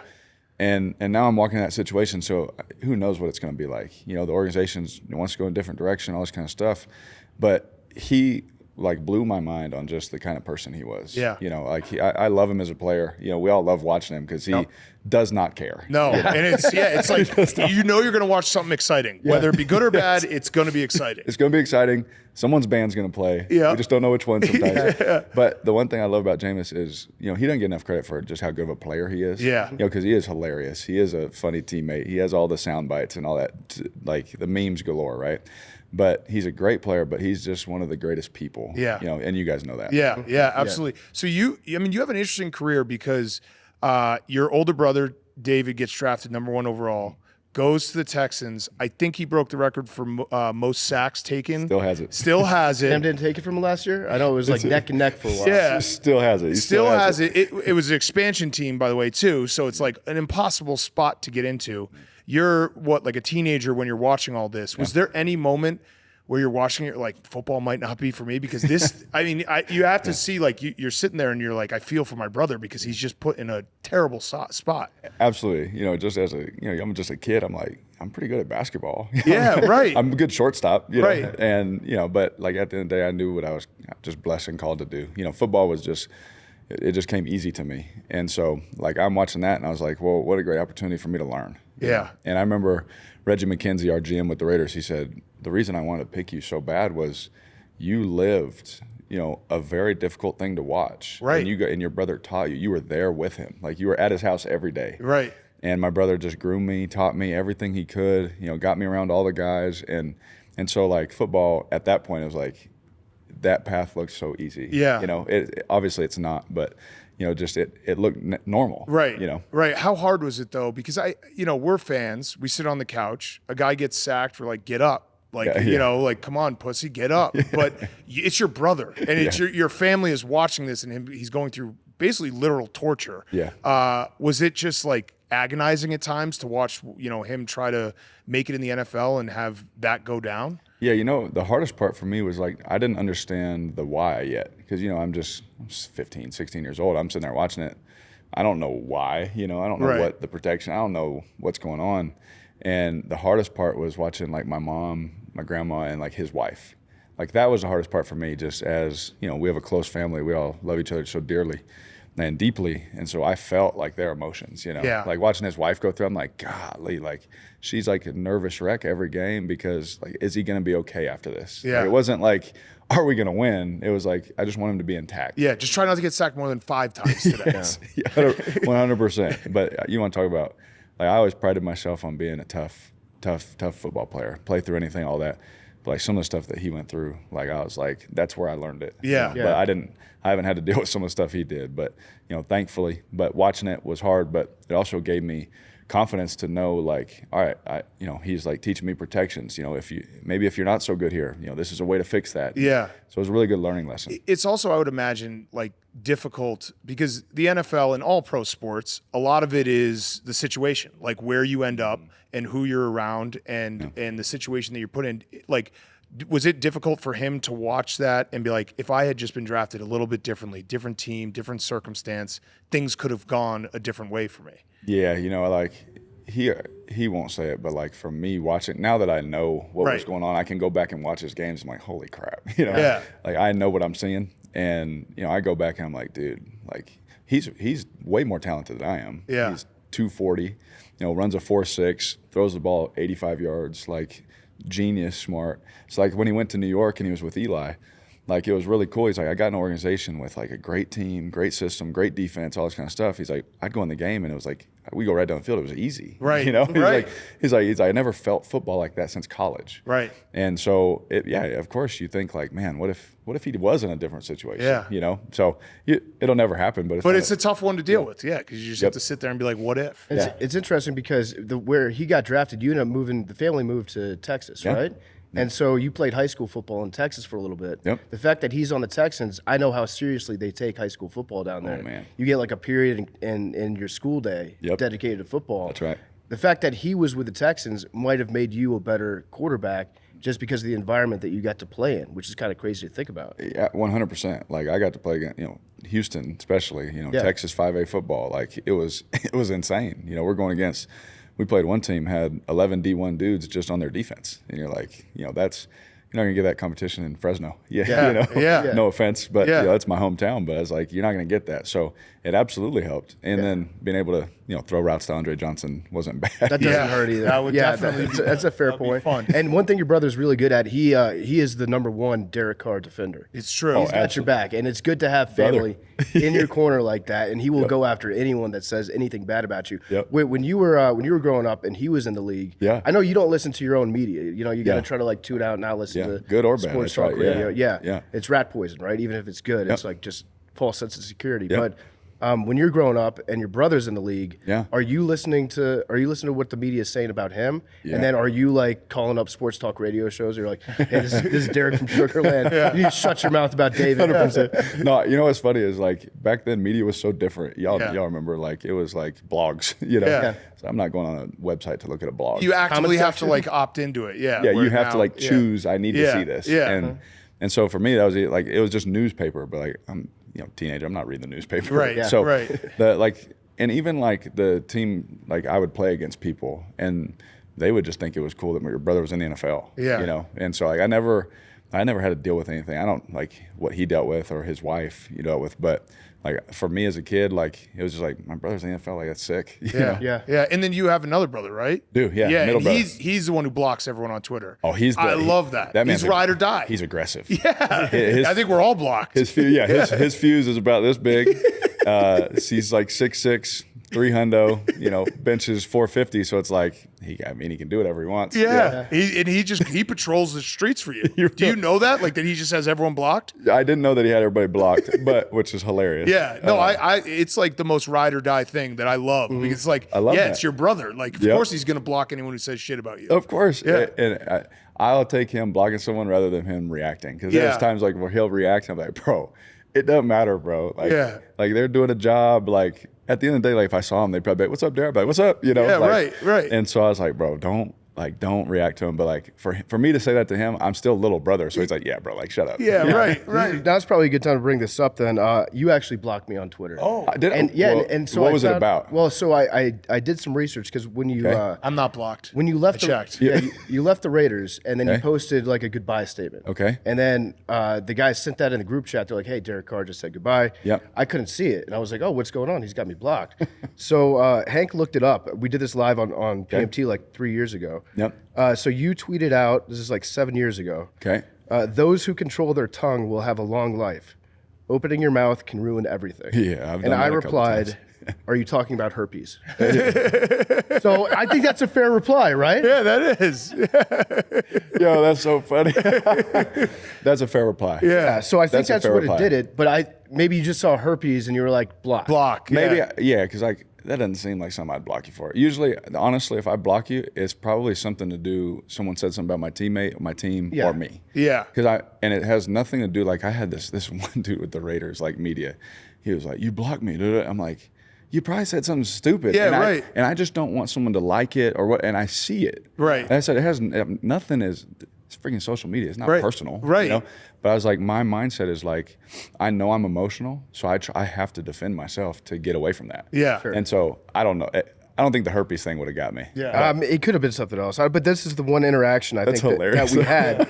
But I'm totally fine with you blocking me. I think it's probably good for you to block me. You don't need to see my thoughts. That's I'm true. very dumb. Yeah. If everyone in this room is agreeing, I probably should agree with Yeah, that. yeah, just keep me blocked. That's actually keep 'em blocked. They should do that at the rookie symposium. Just put out like a list of people, block all the aggregators, block PFT commentary. If I'm not blocked, so if PFT has something he wants to tweet at you, he can tell me, and then I'll be like, Actually, this is coming from PFT. I think that's a great way to do it. Yeah, and then you can judge from that. have And a I'll filter. get blocked. Yeah. That's fine. I don't care.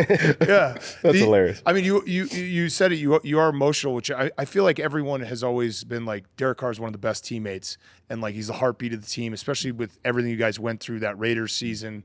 Coaches, the was it Ruggs? Oh, yeah. Yeah. Same here. I blanked his name for a sec. Sorry. Yep. Do you think too that maybe because your eyebrows and your eyelashes are a little dark, people think you're wearing mascara? Everybody, look, I can try. Have you ever worn can- mascara? Never is once. a better way to ask. Never the once question. in my life. Are you sure? Try and prove it to you. Yep, there's coming nothing off. there. There's nothing coming off. Is it tattooed on? No. Have you I have a lot of tattoos, but no. Do you realize that sometimes it looks like you're wearing mascara? Absolutely. Like my whole life I had to deal with that. I used to get made fun of when I was a kid. And it was my mom's fault because she prayed like that I'd have like these bright blue eyes. And I was like, well, God maybe just made my eyelashes darker so my eyes look better. Yeah, And I was right. like, Mom, that's really your fault. Yeah, that is. I She get made prayed fun on of all the freaking time, bro. I'm like, I don't know how else to prove it to everybody. I think you should start wearing mascara because then It would it's actually like, be ridiculous. Yeah, right. Like then everyone's like, "What?" Oh, it looks like Derek Carr wears mascara. It's like, yeah, I do. Oh, yeah. What are you gonna say now? Oh yeah, I got the whole goth thing. I got the whole. I was like, bro, like, I don't know how else to react. Yeah. I did think that you were the first goth quarterback when you got drafted. Yeah, I expected you to show up wearing like a Cannibal Corpse shirt and just like sulking around all the time. Gruden would have had a lot of fun with that. I would imagine. Gruden used to tell me that's what brings it up is like he would be like. We'd have like a bad game or we'd lose. He'd be like, he'd look at me with his little growl and he'd be like, "You love the misery." Like, I really don't. I really don't. Love the misery. Yeah, I mean, he's an all-time football guy. I would imagine he gave it to you guys a lot. I'm sure. Absolutely. You know what people don't know about him is like, one, everyone on our team loved him. Yeah. Hands down. He came out and told us everything he said. This is what I said. This is what I meant, guys. Like, hopefully you know me by now, how I feel about you. And we're like, okay. And we went on with our day. We didn't know it was going to lead to what it led to. Yeah. And then I guess when you call a commissioner certain things, Yeah. it's probably not going to end well. Yeah. But Anti-football pussy. Yeah. it's probably not going to end That well. was kind of a cool line, though. Yeah. Not gonna lie. But he just like he would obviously rip everybody. He would tell me going out to practice, he's like, "Look, I'm gonna cuss you out because I need to cuss somebody else out, and they need to see the quarterback getting ripped." I'm like, "Absolutely, dude. Yeah. Like I don't care." Would he ever go like extra when you're like, all right? He would It's keep okay, going, dude. and I'd be like, "All right, bro. Like we're about to be squabbling." We did it. We cussed out. Yeah, you proved your point. Yeah. Yeah. But he was great because like he, as you guys see, like all the clips of him doing that to guys, like there's not enough clips of how much he would love on a guy and encourage him. Yeah. Like any free agent we would sign, veteran, he would put like clips of them up in the team meeting, and he'd show like their three best plays, and he'd just be like, "Look at this dude. You're gonna play your best football for me. This is what we're gonna do, and I'm gonna put you in position." And like all of a sudden, everyone's like, "I'll run through a wall for this guy." Yeah. You know, so he doesn't get enough credit for that side of him too. Yeah. Yeah. Would he just walk around muttering to himself like "Spider 2 Y banana"? Oh, yeah. Spider 2 Y banana. Jeff Leonardo is like one of his like closest friends, okay?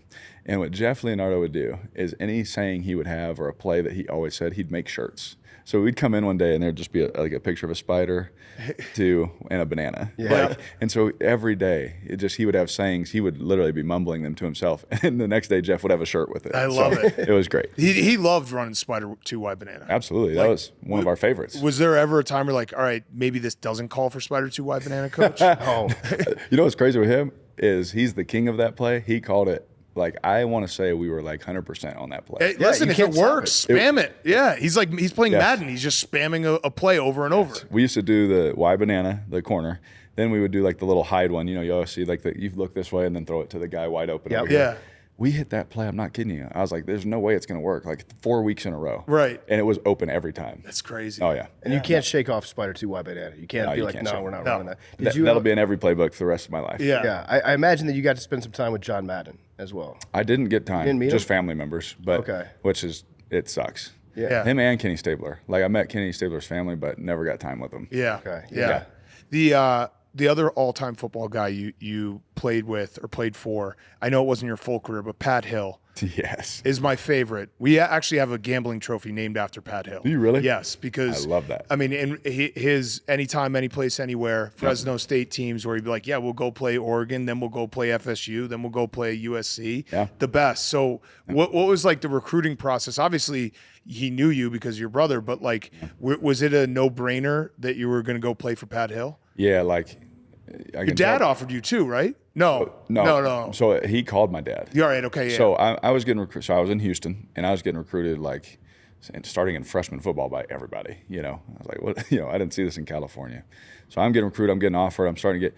Well, Pat calls my dad. He's like, hey, this was my junior year. He's like, hey, I'm checking on Dave. How's Dave doing? Because Dave's not gonna answer his phone. Right. How's Dave doing? And my dad was like, oh, Dave's doing great, but Derek's waiting for you to call him. And as you could tell, Pat was probably saying a few words. That little MFer, I didn't know he wanted to come to us. And he offered me like through my dad. My dad's right like, then. hey, Fresno offered. I was like, what? And I wanted to commit right away because like the whole time, like I just loved that city. I love the ramp. Like I was like, I want to get my name up there next to Dave's. Like I'd just be like, what a cool thing that would be like just for our family. Right. And like he was like, I called him the next day. I was like, I'm coming. He's like, okay, good. Don't tell anybody, because when we get good players to commit to us, like USC offers, I was like, man, screw that. I told him, and sure enough, USC showed up the next day like, at my school, like all this. Like, but you sure? Yeah. You sure you want to? Yeah. But no, I was like, I'm going to Fresno, so it worked out. He's an all-time football guy. It's my favorite. Yeah. Man. Oh my gosh. What was he like, just like day to day? You'll love this. Like so. This is like perfect Pat Hill. He's aggressive. Yeah. You what you see is what you get. But I'll never forget two stories. My freshman year, we kept dropping snaps because I was in the shotgun my whole senior year, right? So I got to learn how to play under center. Well, I drop a snap, and he goes, "That's it. Get in here." And he gets down, grabs the ball with two hands like this. He's like, "Get in here," and he's only wearing grays. I'm like, bro, it was the nastiest snap I ever took in my life. But I got the snap, and then right there, he's like, that solved all the problems. So we did that, and then like later in that practice, I remember it was my first practice, and I go to take a snap in like 9-on-7 or half line run. And I said, hut, and they snapped it too soon, and I break my finger, and it's like out like this. I put it back in. He's like, time to learn how to be tough. Get back in there. So I went back in there, broken finger. I handed the ball off right-handed all day, but like that was Pat's way of like pushing you to become a man. Yeah. And he did that for sure. And it was great. Like those Fresno teams, like he basically was like, we're not afraid of anyone. We know we're not on the same level talent-wise, but it doesn't matter. We'll go play football. And it's beautiful. Yeah. And it worked for him. Yeah. And hopefully we can bring that back someday. Yeah. Mm-hmm. Yeah. And talk about spamming plays. There's probably a lot of like Devontae's down there somewhere. Yes, absolutely. Especially with some of the people we were playing. Like we played one team, and literally at the coin toss, this was when me and Tay were like at our peak. Before the game, we're throwing routes, and the coaches are like, we have no chance. I threw a ball from like the back 40, like threw it 60 or 70 yards, hit the goalpost. Like they're like, we have no chance. Come out to the coin toss, and like they had a couple DBs, and they're like, "Bro, please take it easy on us today." It's a college football game? I was like, yo. Jeez. I believe it though. Oh, yeah. Yeah, you guys were electric. And what was the scouting process like for the NFL coming out of Fresno? So did you have to answer questions about like why'd you go to a small school? Because I know they like lean on you on that stuff. Like they're trying to find any bit of mental weakness that you have. Yeah, 100%. And like they picked on that a lot. Like, you didn't play against good competition. How are you gonna play against the NFL? And then like you would have to be like, I mean, I did play against this guy's in the league. I played Bobby Wagner. Like all these guys. And so like I was like, I understand I didn't play in the SEC, but this was my choice to go to school I love. And hopefully that just proves my loyalty and what I'll do for a team. Right. Yeah. Was Mark Davis involved in those conversations? I never talked to Mark. Not before. Not before. Just Dennis Allen and Greg Olson. He seems like the coolest guy ever. Yeah. Have you ever gone to PF Chang's with him? I never went to PF Chang's, but he was there every day. Yeah, I know. We want like that's our dream is to go to PF Chang's with Mark Davis. He would absolutely. Yeah. He has to do that. I know. He's there, so it's easy for him. Right. We should just show up. Yeah, honestly. He drives a little van around. Drives a little van. He's got a little Mini Cooper. He's got a lot of cars. Yeah. Yeah. But that guy, I'll tell you this, man, like Mark has been and will always be. He's been so good to me. He is like the biggest critic of his football team. But at the same time, nobody loves him more. You know what I mean? Right. And so, yeah, sure, there's times where he's probably super frustrated with me. Why didn't we do this? Why?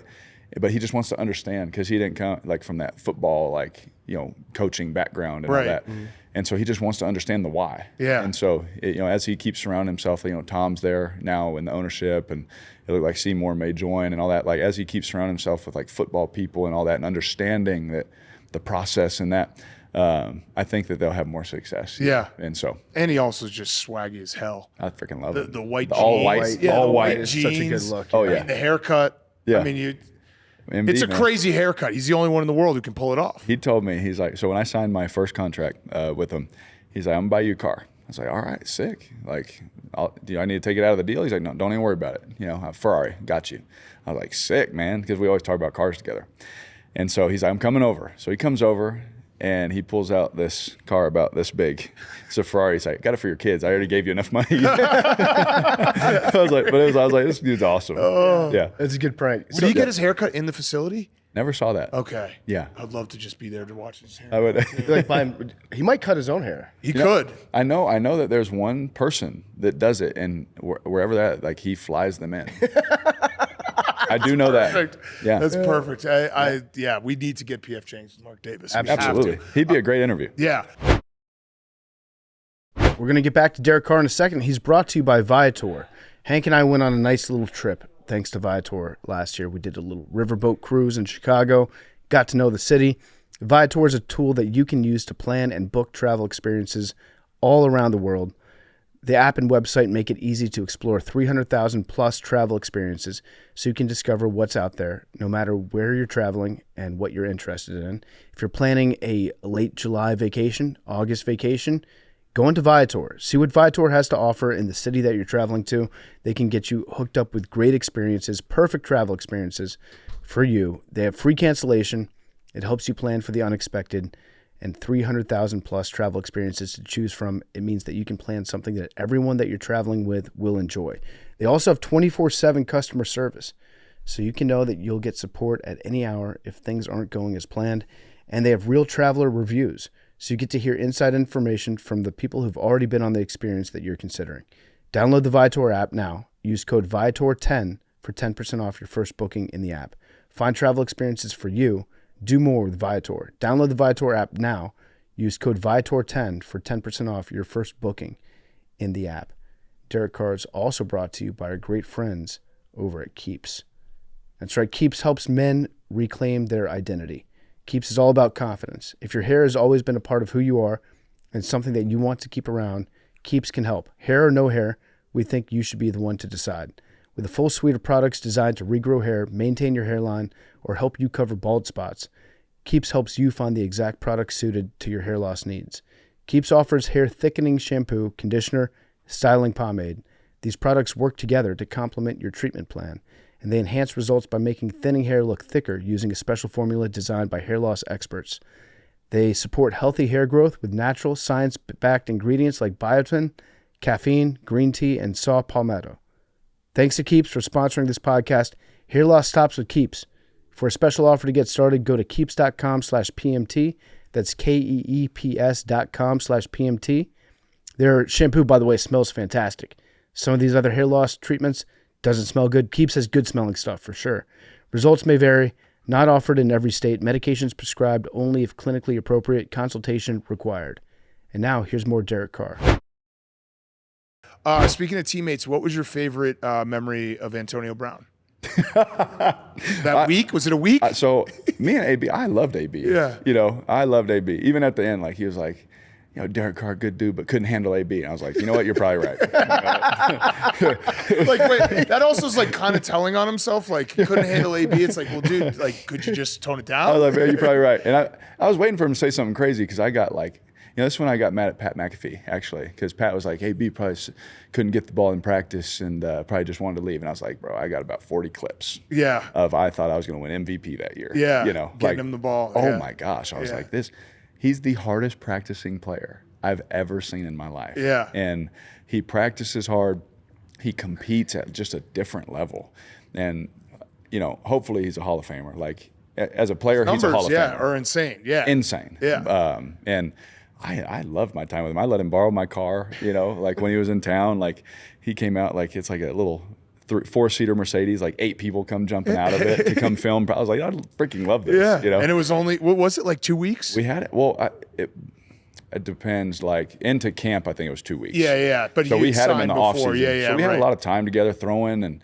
But my man, there's so many freaking stories. Yeah, I mean the Hard Knocks is like it was just an electric Hard Knocks. My favorite part of that is like, you want to see my feet? It's like I would love to see your feet. I need you out at practice. Yeah. But I'll never forget. He comes out to practice the first time. After all that, he comes out in training camp. He runs a post corner, and usually we run the post corner and we want him flat at about 25, 30 yards. This man runs a post corner and takes off to the back pylon. I'm like, oh crap, I had to throw this thing like 70 yards. He just runs it down, catches it, goes like this to nobody. Yeah. I'm like, wow. He comes running back. He's like, let's go again. He said, throw me a go. He goes over there, runs a go route. I launch this go route. He freaking takes off, touchdown. I'm like, I'm looking at Gru. I'm like, bro, I might throw for 6,000 yards with him, Waller, all these guys. I'm like, holy crap. Yeah. And then his trainer comes out, AB's done today. I was like, okay. He did it, yeah. I was like, perfect. He showed enough. Just get him to Sunday, please. Yeah, right. You got to bury the lead on that though. Did you ever see his feet? I did see his feet. Were they messed up? They were messed up. Wait, how did he get frostbite again? It was like in a cryo bath or a I think cryo. maybe wet socks in a Yeah. cryo, which I did not know that was a thing. Yeah, I didn't either. I've never heard anybody tell me that, so I'm glad Yeah. I didn't walk in there and do that. Yeah, there was the sock thing. There was the hot air balloon. Hot air balloon was awesome. Yeah. It was great. He had the helmet. He didn't like his helmet. Didn't like his helmet. Tried to fight Mike Mayock. Yes. Okay, so this It was like the most impactful 2 weeks ever. He was really heard from. I'll say this, like, I really enjoyed my time. Like, you sit down one-on-one, you have a great conversation. Like, he is awesome. Yeah. But then he'll do something that's just hilarious. Yeah. And everyone would like come to me like, Derek, can you go talk to him? Like, I was like, bro, just let him be. Yeah, right. If that's the biggest knock on your career, that you couldn't handle AB, I think I like that. That's the line where you're like, yeah, I'm going to agree with the media on this one. Yeah, I was like, you know what? I couldn't get it done. Yeah. You know what? You're probably I failed you. Yeah. I'm sorry. Yeah. I did my best. You do seem like the best teammate ever, and we give you a lot of credit for the way things shook out in Las Vegas. I'll just say, because you won't say it, you're too nice, Josh McDaniels was a snake. And the way that whole thing went down was very snake-like, and you just put your best face forward. Yeah. And then you have an opportunity to go out and kind of select your next team. Yeah. Saints are talking to you. The Jets are talking to you, right? Yep. So with the Jets thing, that was weird because you had to know they wanted Aaron Rodgers, right? Yeah. Yeah. And the thing which was different in that situation, like, Aaron's a 9 billion time MVP, right? And all that kind of stuff. But you still have to trade for him. Whereas I'm free, and you can still keep those picks. You can still, I was not asking for as much money as whatever they say your market is. Like, I was like, I don't want to do that because I want, wherever I go, man, I just want to win. And so use the money. I don't care. And so that situation, I remember sitting there with Salah. He's like, look, man, we'd love to have you. Like, it's like up to you. I was like, I would love to make that decision right now because Robert Salah is like, I am like probably his biggest fan. Like, I absolutely 10 out of 10 love him, would run through a wall for him, even if he's not my coach. I'd still, like, if he was like, I need you to do this, yes, sir. Like, I would do it. Yeah. And so, like, that whole situation, that was the hardest thing because my brother knew Coach Salah, and he was like, he knew I loved New Orleans, but he's like, you're going to see Salah. He was like, you're probably going to stay. Yeah. Like, he was like thinking I was going to sign because of Salah. And I remember going there and I was like, I promised myself I had to go through the process because I didn't want to sign and then think, well, what did that team think? Right. Or what could they do? You Right. know? And so that was hard. But yeah, I mean, it was a weird situation, but at the same time, like, trading for Aaron wasn't a guarantee, for them, at that time. Yeah. So you could have made the decision right then. It was in your court. They were like, we want you to be the quarterback. I could have, yeah. I could have. But there was it just wasn't the right time for me because there was still like 4 or 5 teams that I had to hear from. Right. And so it ended up working out, for both of us. Yeah. So then you go to New Orleans. How long after you became a Saint did you actually start hating the Bucs? It didn't take me long because literally, like, they talk about the Bucs and the Falcons. Obviously.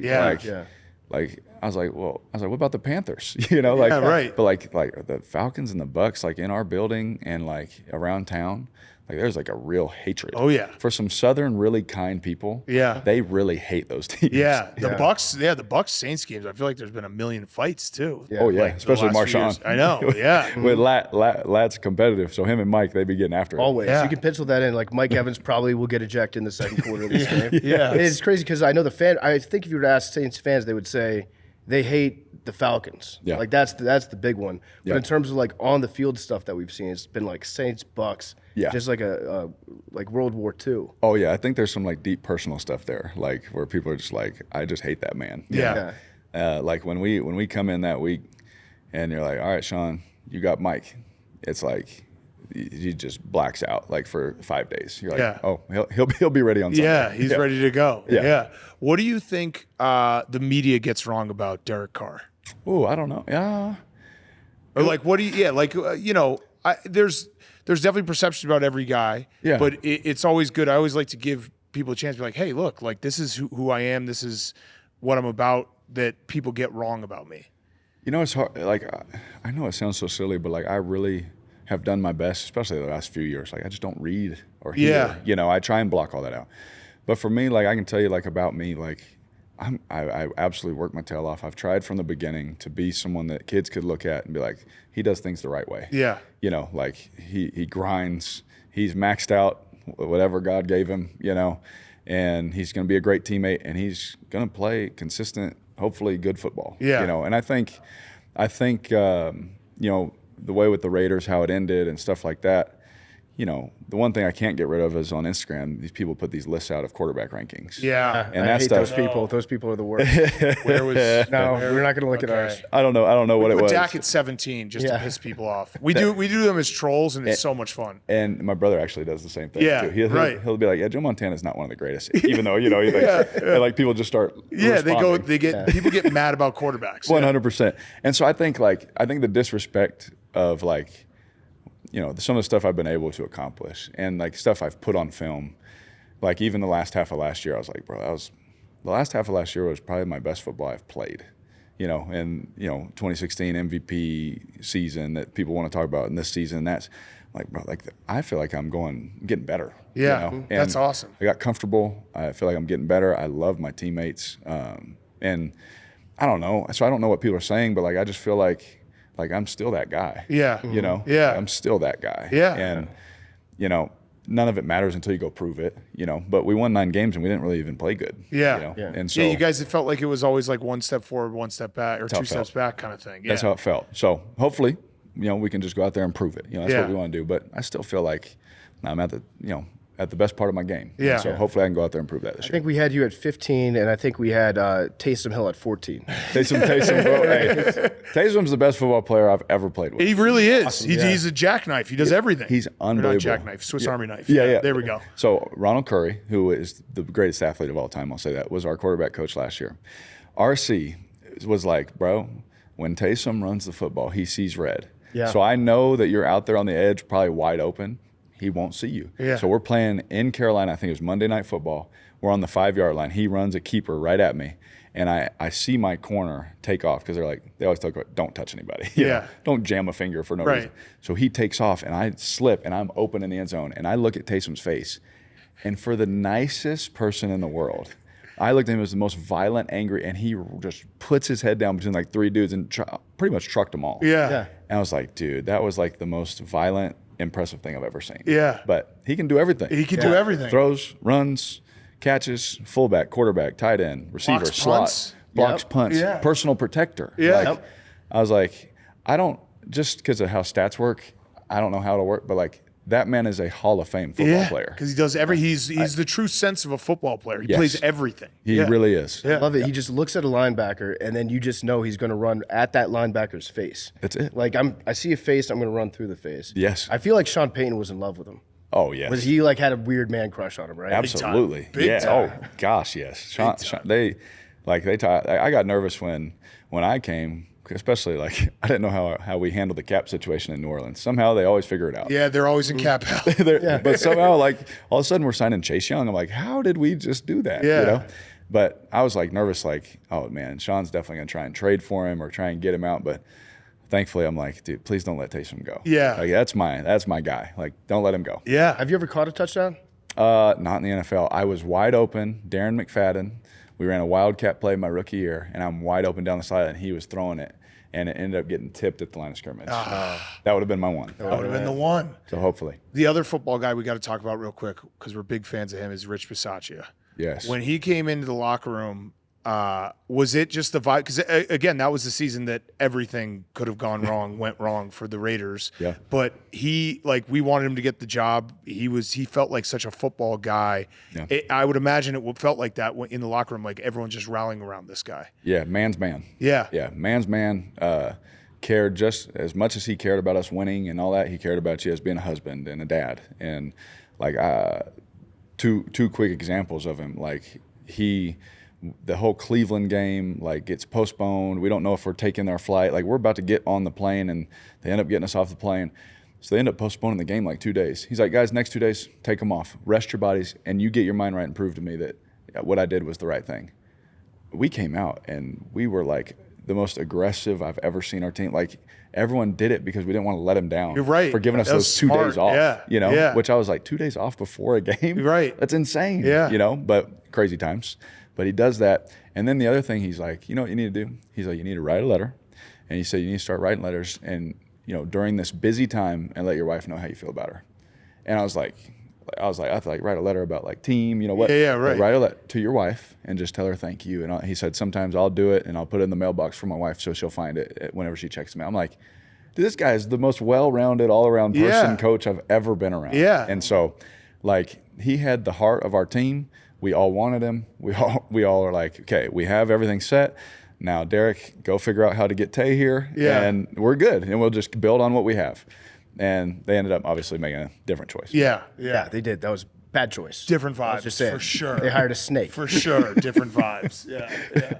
Yeah, so that must have been an interesting time for you guys. The craziest game, maybe in the NFL, in terms of like the way it was set up and what we almost saw happen, was that game where you could have tied the Chargers, right? Yeah. Where both teams could have gone to the playoffs. Good memory. And it goes into overtime, right? Was it 29-29? Yeah, I think so. I think, yeah. Was there ever any talk about maybe we just let the teams tie and everybody wins? So I think there probably was on the sideline, but in the huddle, like all of a sudden, like, so we had a third down and I hit Zay Jones on a bench route. I remember I stepped up, hit Zay, and so I'm like, oh, here we go. Like our mindset was like, go score. This is a rival. Kick them out. You know, like there was one of the most violent games I played too. Yeah. Like it was everyone's battling for their life. you know, basically. And then we ran the ball. I think we ran it. I'm like, wait, what's going on here? So I remember there was a timeout and I walked over there. I was like, let's end the freaking game. Send them home. Yeah. I was like, even if we miss the kick, like the worst thing that can happen is we get it blocked and they run it back. Obviously I get that. But I was like, you got Carlson who never misses, you know, especially with the game on the line. Mm-hmm. I was like, let's just get in there and let's run the football. So then Josh ends up making a great run and getting us in position. And then they were like, all right, run it down, take the timeout, we'll kick it. Because there was a thought of if we just let the clock run out, we're all in. Yeah. And Pittsburgh would have hated that. Yep. So hopefully, I think a lot of fans would have hated that. You guys did the right thing. Like, it's you play to football. win. Yeah. Play to win. Yeah. And Rich was that way too. Yeah. So maybe they were talking about it, but at the end he was like, no, beat them. Like, Yeah. Let's go beat these guys. Yeah. Especially he gets to send his kicker out there. It's Yeah. his special teams. Like, Yeah, let's end it That's this true. way. That's a good point. You know, like let's do it that way. Yeah. So, All right. Well, Derek, this has been awesome. I have one last question. It's Roback question, RHOBACK.com, promo code TAKE. 20% off your first purchase, Q-zips, polos, hoodies, joggers, shorts, 20% off Roback, promo code TAKE. This has been so much fun. We really appreciate you sitting down with us. Yep. How often, this is a tough question, how often have you watched the inadvertent whistle from the Bengals game? Oh, man, that was crazy. That's still, I watched it last night before this interview. Yeah. And the whistle did come after Joe threw the ball, but it still is like the craziest thing because you can see everyone stop playing. Yeah. And it's like, what the hell just happened? That one was hard because, like, it was, I mean, whoever won that game, just be honest, like, we felt like it was set up for that team to have a good chance to get the Super Bowl. Yeah. Just the way the seedings were and all, like, where you had to play and all that kind of stuff and the matchups, right? And so for us, we were like, I sit back there and watch them like, what could have been, you know? Yeah. And I think the one that hurts the most is the last play to me, is when I had to force the ball in there it's, the last play of the game, and I got to jam this ball in there, and it's like, even our coach is like, I wish we just got everybody in the end zone on a certain play, so you could read it out and try and give someone a one-on-one.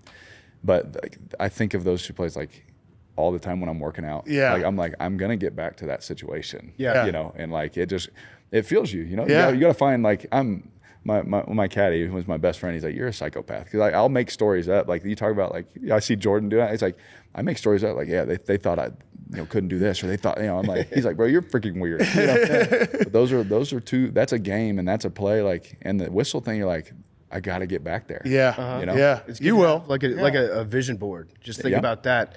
Yeah. Do you ever think about when you're working out, like getting way stronger in case you have to make a tackle, like Mac Jones did when they did that double lateral against you guys? How crazy was that? That was nuts. So I remember sitting there, and first of all, just being a Raider, and Raider fans know this, so I'm not being mean about it. We have lost in some crazy ways. That's a fact. In the last 10 years plus, right?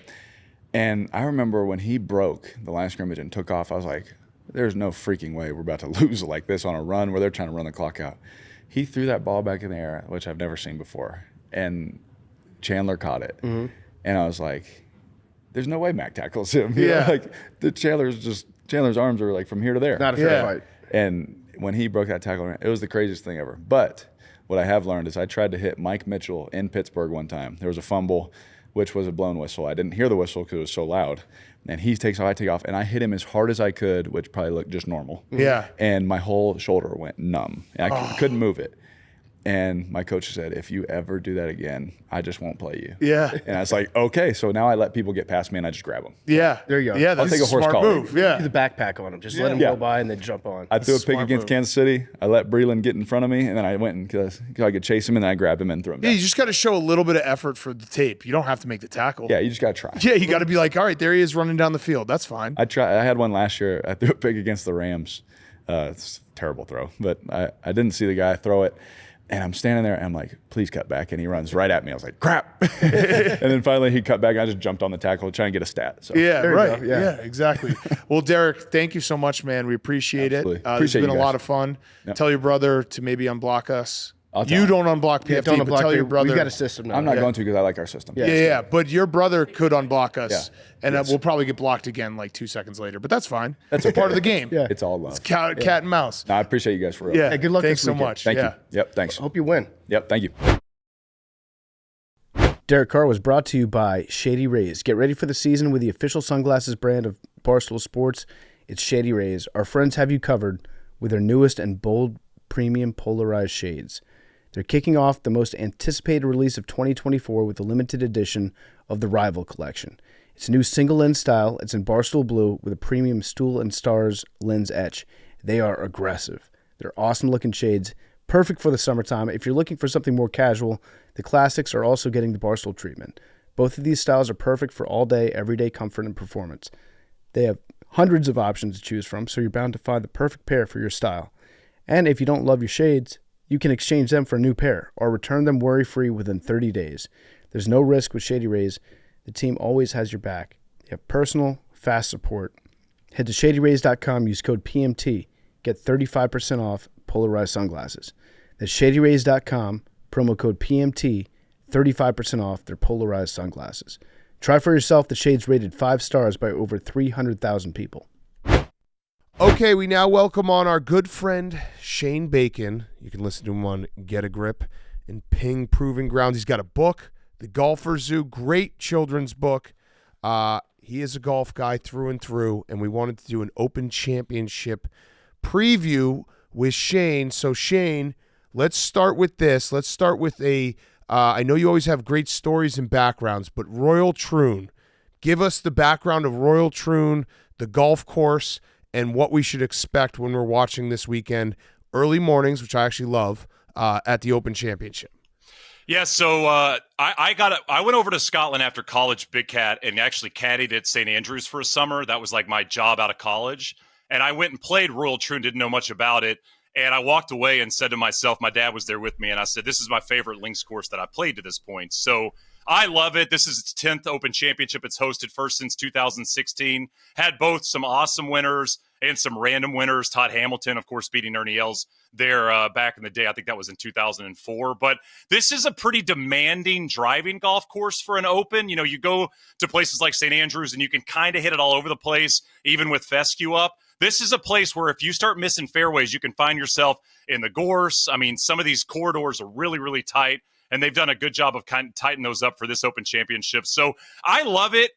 You see a lot of water when you play this golf course, probably as much ocean as you'll see playing any of the open Rota golf courses. And like I said, I mean, I get obsessed when they return to Royal Troon just because it's one of my favorite personal golf courses over there. So with the water, if this golf course is windy any day, is it become almost unplayable? Because I feel like that happens sometimes at the Open Championship where if the wind is really whipping, it's like these guys got no chance. I don't think I'd go as far as to say unplayable. And the word I'm hearing from people over there is that this is a little bit of a greener golf course than some of the ones in the area. The RNA kind of making sure that with some of the weather they're predicting later in the week, that the balls aren't going to roll off the greens. If you guys remember 2015, Brooks Koepka, when he was not Brooks Koepka, basically told the RNA, I'm not going to keep playing at St. Andrews because it was so windy. And this was like when he was just the European Tour golfer, not, kind of the stud that he is now.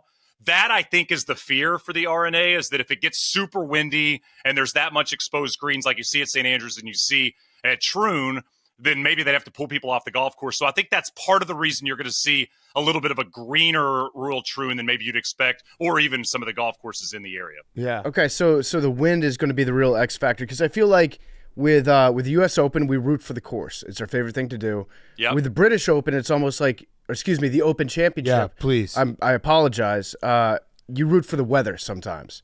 You root for like the conditions. Yeah, Mother Nature is like the top pick at this one. I think you can also root for the course, PFT. I mean, I think this is a place where they've condensed the golf courses on the Rota over there, so you only see 6 or 7 courses, really. So I think it's a chance to kind of root for your all-star team, right? I mean, you get Royal Troon, you get St. Andrews. They, occasionally will pop over to Ireland, but for the most part, there's 6 or 7 places that we know and we love, so you can root for both Mother Nature and the golf course. Yeah. I like that. So, it's going to be very interesting. We've already got some drama to start the week off. Tiger and Monty are going at it. Yep. Colin Montgomery. What did Montgomery say? He said, like, maybe it's time for Tiger to retire, talking about his recent play, and then Tiger fired back and said, well, they let you play here for the rest of your life if you win. Ooh. Yeah. Montgomery was basically saying this is not the Tiger Woods that I grew up watching, that I grew up competing against. The fiery competitor, I think, is the terminology he used about Tiger. And he was basically saying this isn't, this is Roger Federer playing tennis at the age of 50, right? And Tiger fired back and said, I get a chance to play the Open until I'm 60 years old. That's basically the cutoff at the Open. Colin Montgomery does not get so. Colin Montgomery never won a men's major championship, arguably the greatest player in golf history not to win a men's major. So, yeah, Tiger firing back. Listen, Tiger's never going to dig deep into who you are, but he's going to lay lines out like that. Like, you remember the Stephen Ames thing, his answer about the talk from Ames back in the match play days. He just simply said 9 and 8 is what he beat him at. I think this is kind of typical Tiger in terms of the response. I'll say this. I think it's good for Tiger. I think somebody taking a shot at this guy, you guys follow golf, around the major championships. I know you guys follow Tiger Woods. When's the last time somebody took a shot at Tiger? It rarely happens, if ever. So if he needs bulletin board material or some reason to get a little bit more fired up and go out there and play well, maybe this helps him this week. Maybe he'll even make the cut. That's right. I mean, more bulletin board. He hasn't shot around in the 60s since Riviera last year, so that's about 18 months ago. So, yeah, anything that could maybe help him go out there and play a decent round of golf would be helpful. Okay, so the other story, Rory, coming off of maybe the worst loss you could have as a golfer. He peeled out of the driveway after the Everybody US was Open. safe. Everybody was safe. He almost hit several people. Yeah, he didn't talk to the media. He released a statement afterwards, so he's talking to the media this week. I saw that also there was a funny story that Tiger texted him 2 days after, gave him a couple days, but Rory had changed his number, so he ghosted Tiger. But where do you think Rory is at mentally? Can he win this? He feels like the guy, especially in the last few years, where he has been so close so many times and played such great golf, and he has nothing to show for it. I think he can absolutely win in any major championship. I think it's so easy for golf people to go, I like Rory this week. Well, you like Rory at every major. He finishes in the top 10 every single time. There's a big difference, obviously, in finishing in the top 10 and winning. I think for Rory, he can look back at 2011, that complete, like second nine at Augusta National, basically debacle from Rory McIlroy. He started hitting balls left and making huge numbers and loses the Masters. He won the next major championship after that by 8 shots. And that has been something that Rory has been great throughout his career, is that kind of bounce back ability. So in that regard, yes, I think it could be a good week for Rory. I don't see this being a great place for him. I feel like the unpredictability of links golf, the weather expected with the high winds. I'll give you guys this. I know you guys are an NFL podcast for the most part. The Masters is a Super Bowl. The PGA Championship is opening week of the NFL. Everybody gets excited, but it's not the most important part of the season. I feel like the U.S. Open's kind of divisional championship weekend where everybody that makes it to that point has a chance to win, but it's going to be very, very tough to do so. The Open is a snow game. There's just so much unpredictability involved in a snow game. Maybe you can throw the ball. Maybe you got to run it. You don't know if you can depend on your kicker at all. That's what I look at here. And you've got to go back to 2010 with Rory. The opening round of St. Andrews, he shoots 63 and should have shot 62.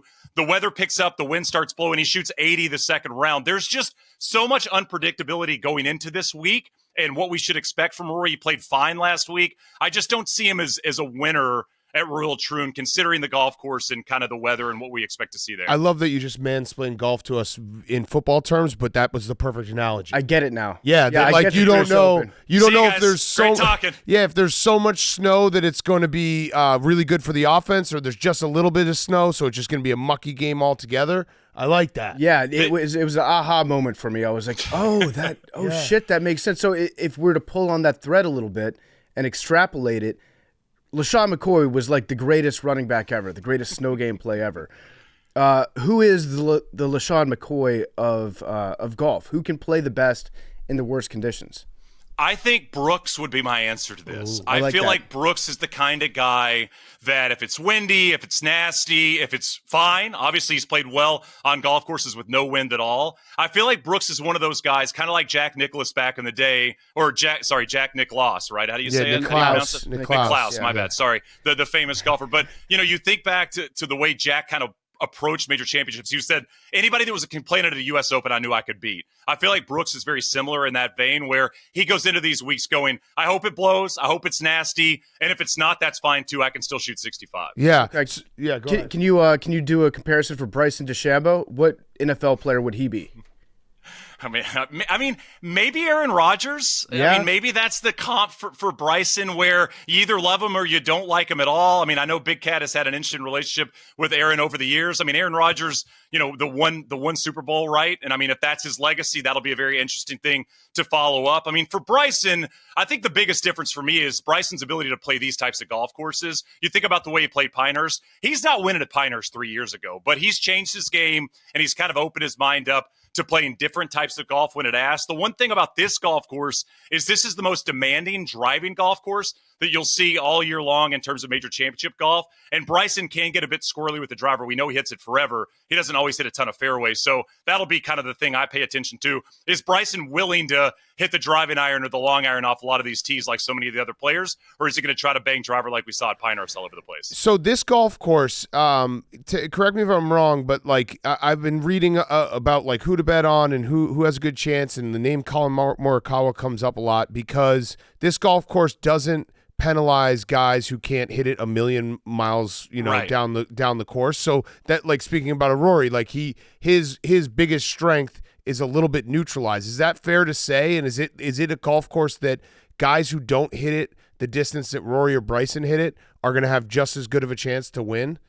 Yeah, the PGA Championship and the U.S. Open have kind of become, and even Augusta National for that matter. I mean, you want to be able to hit the ball as far as humanly possible. That gives you the best edge. I got a great Justin Ray stat for you on that Big Cat, Justin Ray on Twitter, who has all the great stats and does an amazing job. He said since 2014, 55% of the Masters winners, PGA winners, and U.S. Open winners have ranked in the top 10 that week in driving distance. None of the last 8 Open champion winners have done so. To your point, You don't have to bang the golf ball to do well here. You look at Brian Harmon a year ago, not a long hitter of the golf ball. He contends. This remains the random major championship, right? Yeah. This is the one where you can be older. You don't have to be the young dude. You don't have to be the young stud. You can be an older player. We've seen a lot of randomness across the board over the last 20 years in terms of winners at Open Championships. So, yeah, I think for Colin Morikawa, you heard him talk after the Masters. You know, he goes, I'm hitting 5-iron when Scotty Scheffler's hitting 8-iron. That's not so much the case at an Open. He can get around in similar fashion as somebody like Scotty or Rory. It's a thinking man's tournament. Yeah, absolutely. I think it's a thinking man's tournament. I think it's an old guy's tournament as well. I think this is the place where you could still see someone in their 40s or maybe even in their 50s compete, contend, and potentially win. Well, what about Scotty Scheffler? He's mentally kind of like a 55-year-old. Yeah, he kind of looks like a 55-year-old Yeah. as well. He does. I mean, I love Scotty everywhere. This is the one major he hadn't quite figured out yet. But I'll say this about Scotty. He's had an unbelievable year. We talk about his wins. Obviously, he wins the second time at Augusta National. If he goes through this season like he did last year without another of the majors, I think it'll be slightly glaring, because when you talk about Scotty, you're talking about one of the greatest of this generation, if not the greatest of this generation. He's only, quote unquote, only won the Masters, right? So for him to go through these U.S. Opens and PGAs and be close and not win, I think this is as important a week as it is to Rory McIlroy as it is for Scotty Scheffler in that regard. Because if he doesn't win this, do we look at the season as a great year where he only won one major championship? If he wins this, you're talking about one of the great seasons we've seen over the last 25 years, one of the great seasons over the last 40 years in the non-Tiger division. Yeah, and what about our dear friend Max Homa? Is this a tournament that can shape up for Max's game? Tell us that Max has a chance. Max absolutely has a chance at an Open. I just feel like with the way he can drive the golf ball, he hadn't played great golf as of late, but I feel like Max is one of those guys that, like I said about Brooks, he's one of those dudes that can kind of lean into nasty conditions, winds are up. I'm not going to let it affect me like some of the other guys that are maybe weaker-minded out on the tour. Okay, I like that a lot. I like that very much. I think, listen, we're all rooting for Max here. It feels like the last couple tournaments he hasn't been at the top of his game. Is that fair to say? Yeah, I think he'd be the first to say over the last 5-6 months, really since the Masters, he hadn't played his greatest golf. He didn't play great at the Scottish last week, but the Open last year was really important for Max. So maybe you'll get some good vibes from the way he played at the Open last year and go out there and put together something like we saw at Augusta. Okay, so what about long shots or even any picks? Because I will probably bet these. I got so many for you. By the way, Let's Big Cat, go. I wanted to say something. I wanted to ask you this question because we were talking about snow games earlier. I think I've never won a bet betting on the weather, like betting the under in snow games or rainy games. How are you in terms of looking at the forecast and then making your bet on that? Snow games are my favorite because everyone thinks, oh, this is going to be an under, and they're snowverse for a reason, because it's so hard for the defense to get off and to be able to, like, when the offense knows where they're going and the defense is trying to figure it out and they're sliding everywhere. That LaShawn McCoy game, that had like 1 million points. So, yeah, whenever there's a snow game, wait till the last minute and then hit the over, because it always comes down. Everyone bets the under, and then you just bet the over right before kickoff, and it's usually a good bet. It's got to be it's got to be like a good amount of snow, though. It can't be just like a light dusting. It has to be real snow. Like you need to be using the plow, not the shovel. Right? Yes, like that's right. kind of the deal. I like that. I like that. All right, I got some names that I like this week, and then I got a couple sleepers for you guys. I like Shane Lowry this week, top 20 in his last 2 major championships. Been very, very consistent this year. Seems to get good vibes, and also he's 16th on tour this season in driving accuracy, so hits a whole bunch of fairways, already won an Open championship. I like Corey Connors this week a little bit. He's played incredibly consistent golf. I think he's made 26 straight cuts. Just feels like one of those guys. The Open Championship doesn't demand a ton when you get on the greens. That's the part of Corey Connors' game that maybe he isn't as good as maybe a Scotty Scheffler or Rory McIlroy, but he is an incredible ball striker, so I like Corey. I like Aaron Rye a lot, the 29-year-old Englishman. This is just his 7th major championship. He's played incredible golf as of late. I think he's finished in the top 7 in his last 3 starts, and he's played well in the majors this year. So those are my sleepers. I got my pick. Do you want the guy I think is going to actually win this thing? Yep. Yeah. I'm going to Adam Scott. He played well last week, so it's not as kind of like shocking of a pick. He's 44 years old. Finished in the top 10, hasn't finished in the top 10 in a major since 2019, but I feel like he's one of those guys. It's Adam Scott and Sergio Garcia that shouldn't end their career with one major title. And so I feel like Adam is playing well. He's talked a lot this year about prepping his game around the major championship. Still feels like he has a chance to win one. And you go back to 2012, he came so close, made bogey on his last 4 holes to lose to Ernie Els by 1. I think Adam's going to be a factor this week. Okay. And you used a word earlier in this interview. I know what it means, but I don't think Big Cat does. So if you could explain it to Big Cat. Gorse. Yeah. What's I'm an idiot. I have no idea what a gorse. I know exactly I thought what it was a type of duck. I know exactly what it is, but I just don't want to say it. Yeah. So I was hoping that you would tell him. Please tell me. Yeah, some would say it's a horse that kind of hangs out around Royal Troon, but it's the big green bushes with the stickers inside. You can't go in there. You can't search for a golf ball, but it is nasty, gnarly, and if you hit it in there, it's basically like you hit a ball out of bounds. So that's the no zone. And when I was caddying at St. Andrews, if a player hit it in there and asked me to look for it, I would just kind of like walk slowly away from the player until I couldn't hear him anymore. So if it goes into the gorse, there's a tournament official that comes out and says you can't even look for your ball in here. I mean, you can look for it, but like legitimately the needles, and somebody from the UK is probably going to correct me on this, but I've heard, and this might be like the caddy thing. We used to do this in Scottsdale a lot when people come out to play. Like I worked at True North, and we'd always tell them it was rattlesnake season, just simply to keep them going, even if it wasn't rattlesnake season, so they wouldn't go out and spend 20 minutes searching for a golf ball. I heard that there are bacteria on the end of like the sticky parts of gorse bushes. So not only do you get pricked and it hurts, but it also gets infected quickly. Again, that might just be a catty tale, but that was what I was told back when I went over and looped it. I like that. I like that. Yeah. Don't touch that. Yeah, they should It will pull up get like you sick. a blue injury Cat, tent if you get scratched by one. It's what we tell our children. That's basically Yes. a lie all the time, Oh. right? It's like the children stuff. Oh, I had that happen to me. We were on vacation July 4th week, and my kids like picked some berries, and I was like, "Do not eat those berries." And then my wife was like, "No, they can eat those. Those are like blueberries." And I was like, "Oh shit!" But then you have to explain for every berry now. Yeah, I was like, "No, don't. Yeah, don't eat random berries." Just say the gorse is hot lava. You can't touch it. Yeah, right. Just say no to everything your children's ask, and then you can go back from there. Is what I've basically learned in my young run of being a parent. Yes. All right. I got one last question. It's a rowback question. RHOBACK.com, promo code TAKE, 20% off your first purchase. Q-zips, polos, hoodies, joggers, shorts, rowback.com, promo code TAKE. How are the pop bunkers? That's my favorite part of the Open Championship. What would you rank the pop bunkers at Royal Troon versus some of the other courses they play the Open Championship at? I mean, some of the best pop bunkers. Oh, hell Great yes. pop bunkers all across the fairway, around the holes. There's a hole you're going to see a lot this week called the Postage Stamp. Very, very short par 3. I think it's the shortest par 3 they play on the Open. Road 123 yards, tiny green. Ton of pop bunkers, Big Cats. So if you don't hit your wedge on the green, you're going to be kind of scrambling to make 4. By the way, my dad, only time he played Royal Troon, made birdie on the Postage Stamp, and he basically wanted to walk off the golf course. So shout out to Monty B on the great shot into there. He should have. That's Yeah, awesome. yeah, Yeah, it's that a would be big powerful. moment. Walk off But- after 8. Yeah. Wait, Monty B, is Bacon not your stage name? No, real name. Wow. So your I dad's thought it was name- like a porn star name. Your dad's name is Montgomery Bacon. It wasn't Montgomery. It's just Monty. By the way, Monty Bruce Bacon. So very old school in terms of the 1-2 punches there. But MBB. yeah, Bacon's the way to go. I mean, it's Big Cat's your name, right? That's the real Yeah, name? that's my given name. Yeah, That's gotcha. crazy. What a name. I mean, that's awesome. Powerful name. Was it one of those names that people made fun of when you were like a little kid? Yeah. But for then sure, you for realize like this rocks. Yeah. Because no When one's going to you're- forget your name. When you're 5 to 13, it stunk, and then at kind of post 13, people thought it was pretty cool. Yeah. That is a very cool name. Wake up with your friends at like 7 a.m., hit a joint. It's wake and bacon time. Yeah. You ever you do go. that? I mean, I may have done that before. How hard Yeah, is you it not? pothead. Yeah. How hard is it not to do like every show that you've ever done trying to work bacon into the name?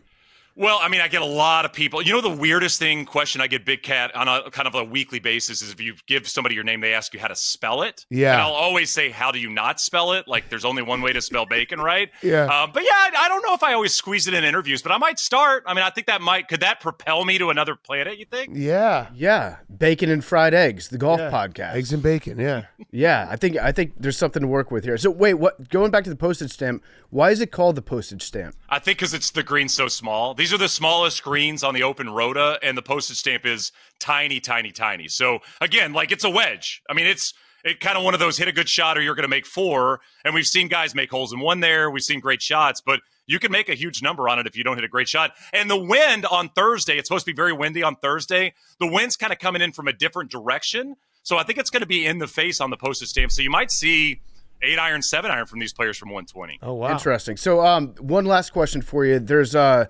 Swedish golfer, Aberg, and he seems to be always kind of hovering around the top of the leaderboard, at least recently at some of the majors. From everybody that I've talked to, they say that physically he's one of the best golfers in the world, bar none. Total stud, yep. So is this a course that sets up perfectly for his game, or is this one where it's like, okay, he needs more experience, the physical tools don't necessarily translate over?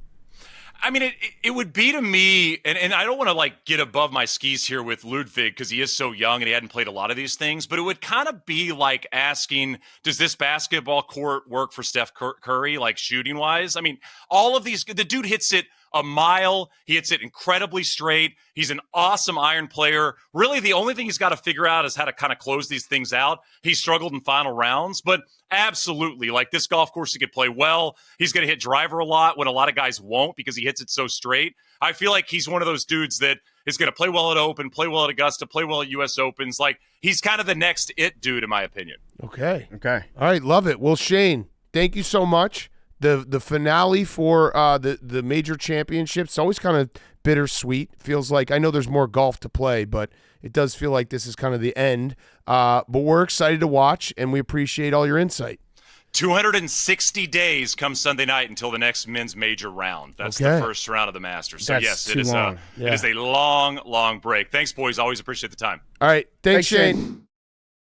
Okay, we'll wrap up with Guys on Chicks. Great interview with Derek Carr. Great guy. We're Derek Carr fans now. Great guy. You can't. It's like the Kirk Cousins interview. Yeah. He's such a nice guy that you can't help but root for. And he addressed the Mascara allegations. He did, which is good to hear. Yeah. All right, Guys on Chicks. Hank. My husband claims that to be considered athletic, you have to be able to play multiple team sports. In his mind, the best athletes of all time are people like Danny Ainge and Deion Sanders because they excel in multiple sports. According to his logic, people like Michael Phelps and Usain Bolt are not necessarily athletic unless they can play multiple sports. Yeah, Michael Phelps is water merchant. I disagree. This argument started after he claimed that even though I was a nationally ranked figure skater, I'm not athletic because I didn't play sports like soccer, lacrosse, etc. Should he be admitted to a mental hospital, or am I in the wrong here? I think he has a fair point, which is you can specialize in certain things, but to get to the top of that field, you have to be athletic to be a fucking figure skater, though. That's not like... His idea is that Michael Phelps is not athletic? I think he's just trying to, put his wife down, I guess. Yeah, also saying Usain Bolt isn't athletic is a wilder take, I think, than saying Michael Phelps isn't. The Olympics are just basically for not ball sports. Yeah. Usain Bolt is the fastest human being that's ever existed on planet Earth. He's the epitome athletic. Yeah. And so is Michael Phelps. Michael Phelps, but take away the water, what do you got? True. Probably a guy who would have been like an awesome rower. Tight end. I guess that's water. Also yeah, water. Fuck, yeah. shit. Yeah, Michael Phelps, bum. Yeah. Just some random pothead. Sucks. Happened to find a pool when he was young. Sucks. Come on the pod, Michael. Thought it was a gravity bong. Yeah. My girlfriend has paid for a wedding venue for a wedding on May 31st and has started buying everything for it. The kicker is we just went ring shopping and I haven't proposed yet. Do you think this is strange? Yeah. Wait, so you're engaged but not engaged. She got you engaged by renting a venue. Yeah. But those things fill up. So she acted fast. But yeah. That's I'd be worried. I'd be a little worried. That feels also like after you get married, she's gonna name your children before you're pregnant, kind of thing. Oh, she's already got him named. Weird. Yeah. That is a weird thing to do. There's a notebook somewhere in your house with your signature with your boyfriend's last name written in. My third child went almost 72 hours without a name. We were just like, we don't know. Male. Because it was like it's Male third. cats. It's like, all right, we'll figure it out. It's like, we were tossing around different names, and then finally, when we like had to leave the hospital, they're like, you need a name to leave the hospital. So I'm curious, just from her perspective, do you feel like a little bit of a psycho getting a wedding venue rented out without being engaged? Yeah, you gotta be. This has got to be the girl that's like all her friends are already married. Yeah, like she's on. Yeah, she's trying to. Yeah. No, she's already probably got a house picked out, where the baby room's gonna be, everything. Yeah, she's got her vision board. You got to propose to him, and he just hasn't said yes yet. Yeah. All right, last one. Not that we don't want you to break up. But at what point watch out. At what point do you start thinking to yourself like, he hasn't asked me yet. Oh, she's definitely Like Also, who goes ring shopping? But actually, no, when does it maybe become a worry? do guys and girls go ring shopping together? no. Usually, it's like best friend. Yeah, Yes. we just went ring shopping. But also, PFT, I think I thought that's the whole point. she might also be the type of girl that just doesn't care that he's not asked. Like, we're doing this no matter what, whether you Yeah. ask or not. Yeah. We're getting married. There's going to be some tough questions you'll have to answer come Thanksgiving. Yes, Regardless exactly. of whose house you go to. Yes. All right, last one. My boyfriend plays in beer league hockey, and when we first started dating, I went to everyone, but lately with life stuff, I haven't gone much. The last fee I went to was last time, I guess, I'm assuming it's the last time. Last game I went to, I was the only wife girlfriend there and worried that maybe I shouldn't go anymore because I didn't want to intrude on a guy's thing.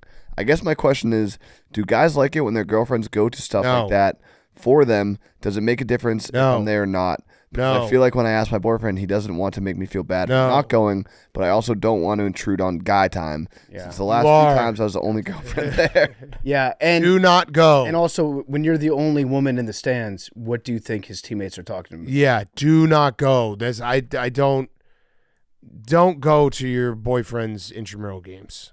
Guys There's want to no feel reason. athletic. They don't want to think about how their girlfriend's looking at them and being like, you are not athletic. And they also want to be able to have the freedom of always being like, you want to grab a beer after? Yes. And they want to be able to come home whenever they're done with that beer and tell you how great they played and lie to you. And if you were there, then they can't do that. And they also want to say, hey, I'm grabbing a quick beer with the team after I'll be home in a little bit and have 6 beers and be home in a lot of bit. Yeah, he wants the freedom to go on like a road trip with his beer league team Yeah. and sleep like 6 people in a 1-bed hotel room, get hammered until like 5 o'clock in the morning, smoke cigarettes, and not have you be like, hey, when are you coming home? Credit to you, though, because you at least had the awareness. Yeah. Feels like you were halfway there. Yeah, step 1. Yeah. Okay, good show, boys. Been on a heater. Let's do numbers. 30. 8. 56. This is gonna be 20. Today's gonna be 20. 3. No, it's not. 3. Today's gonna be 20. I'm picking number 3. I'm picking 20. Shane Pug. 21. How about just 20? 99 per. PFT, did you pick? I picked 8. How about 20? 3. 55. Oh, my God. That would have been awesome. 55. Love you guys.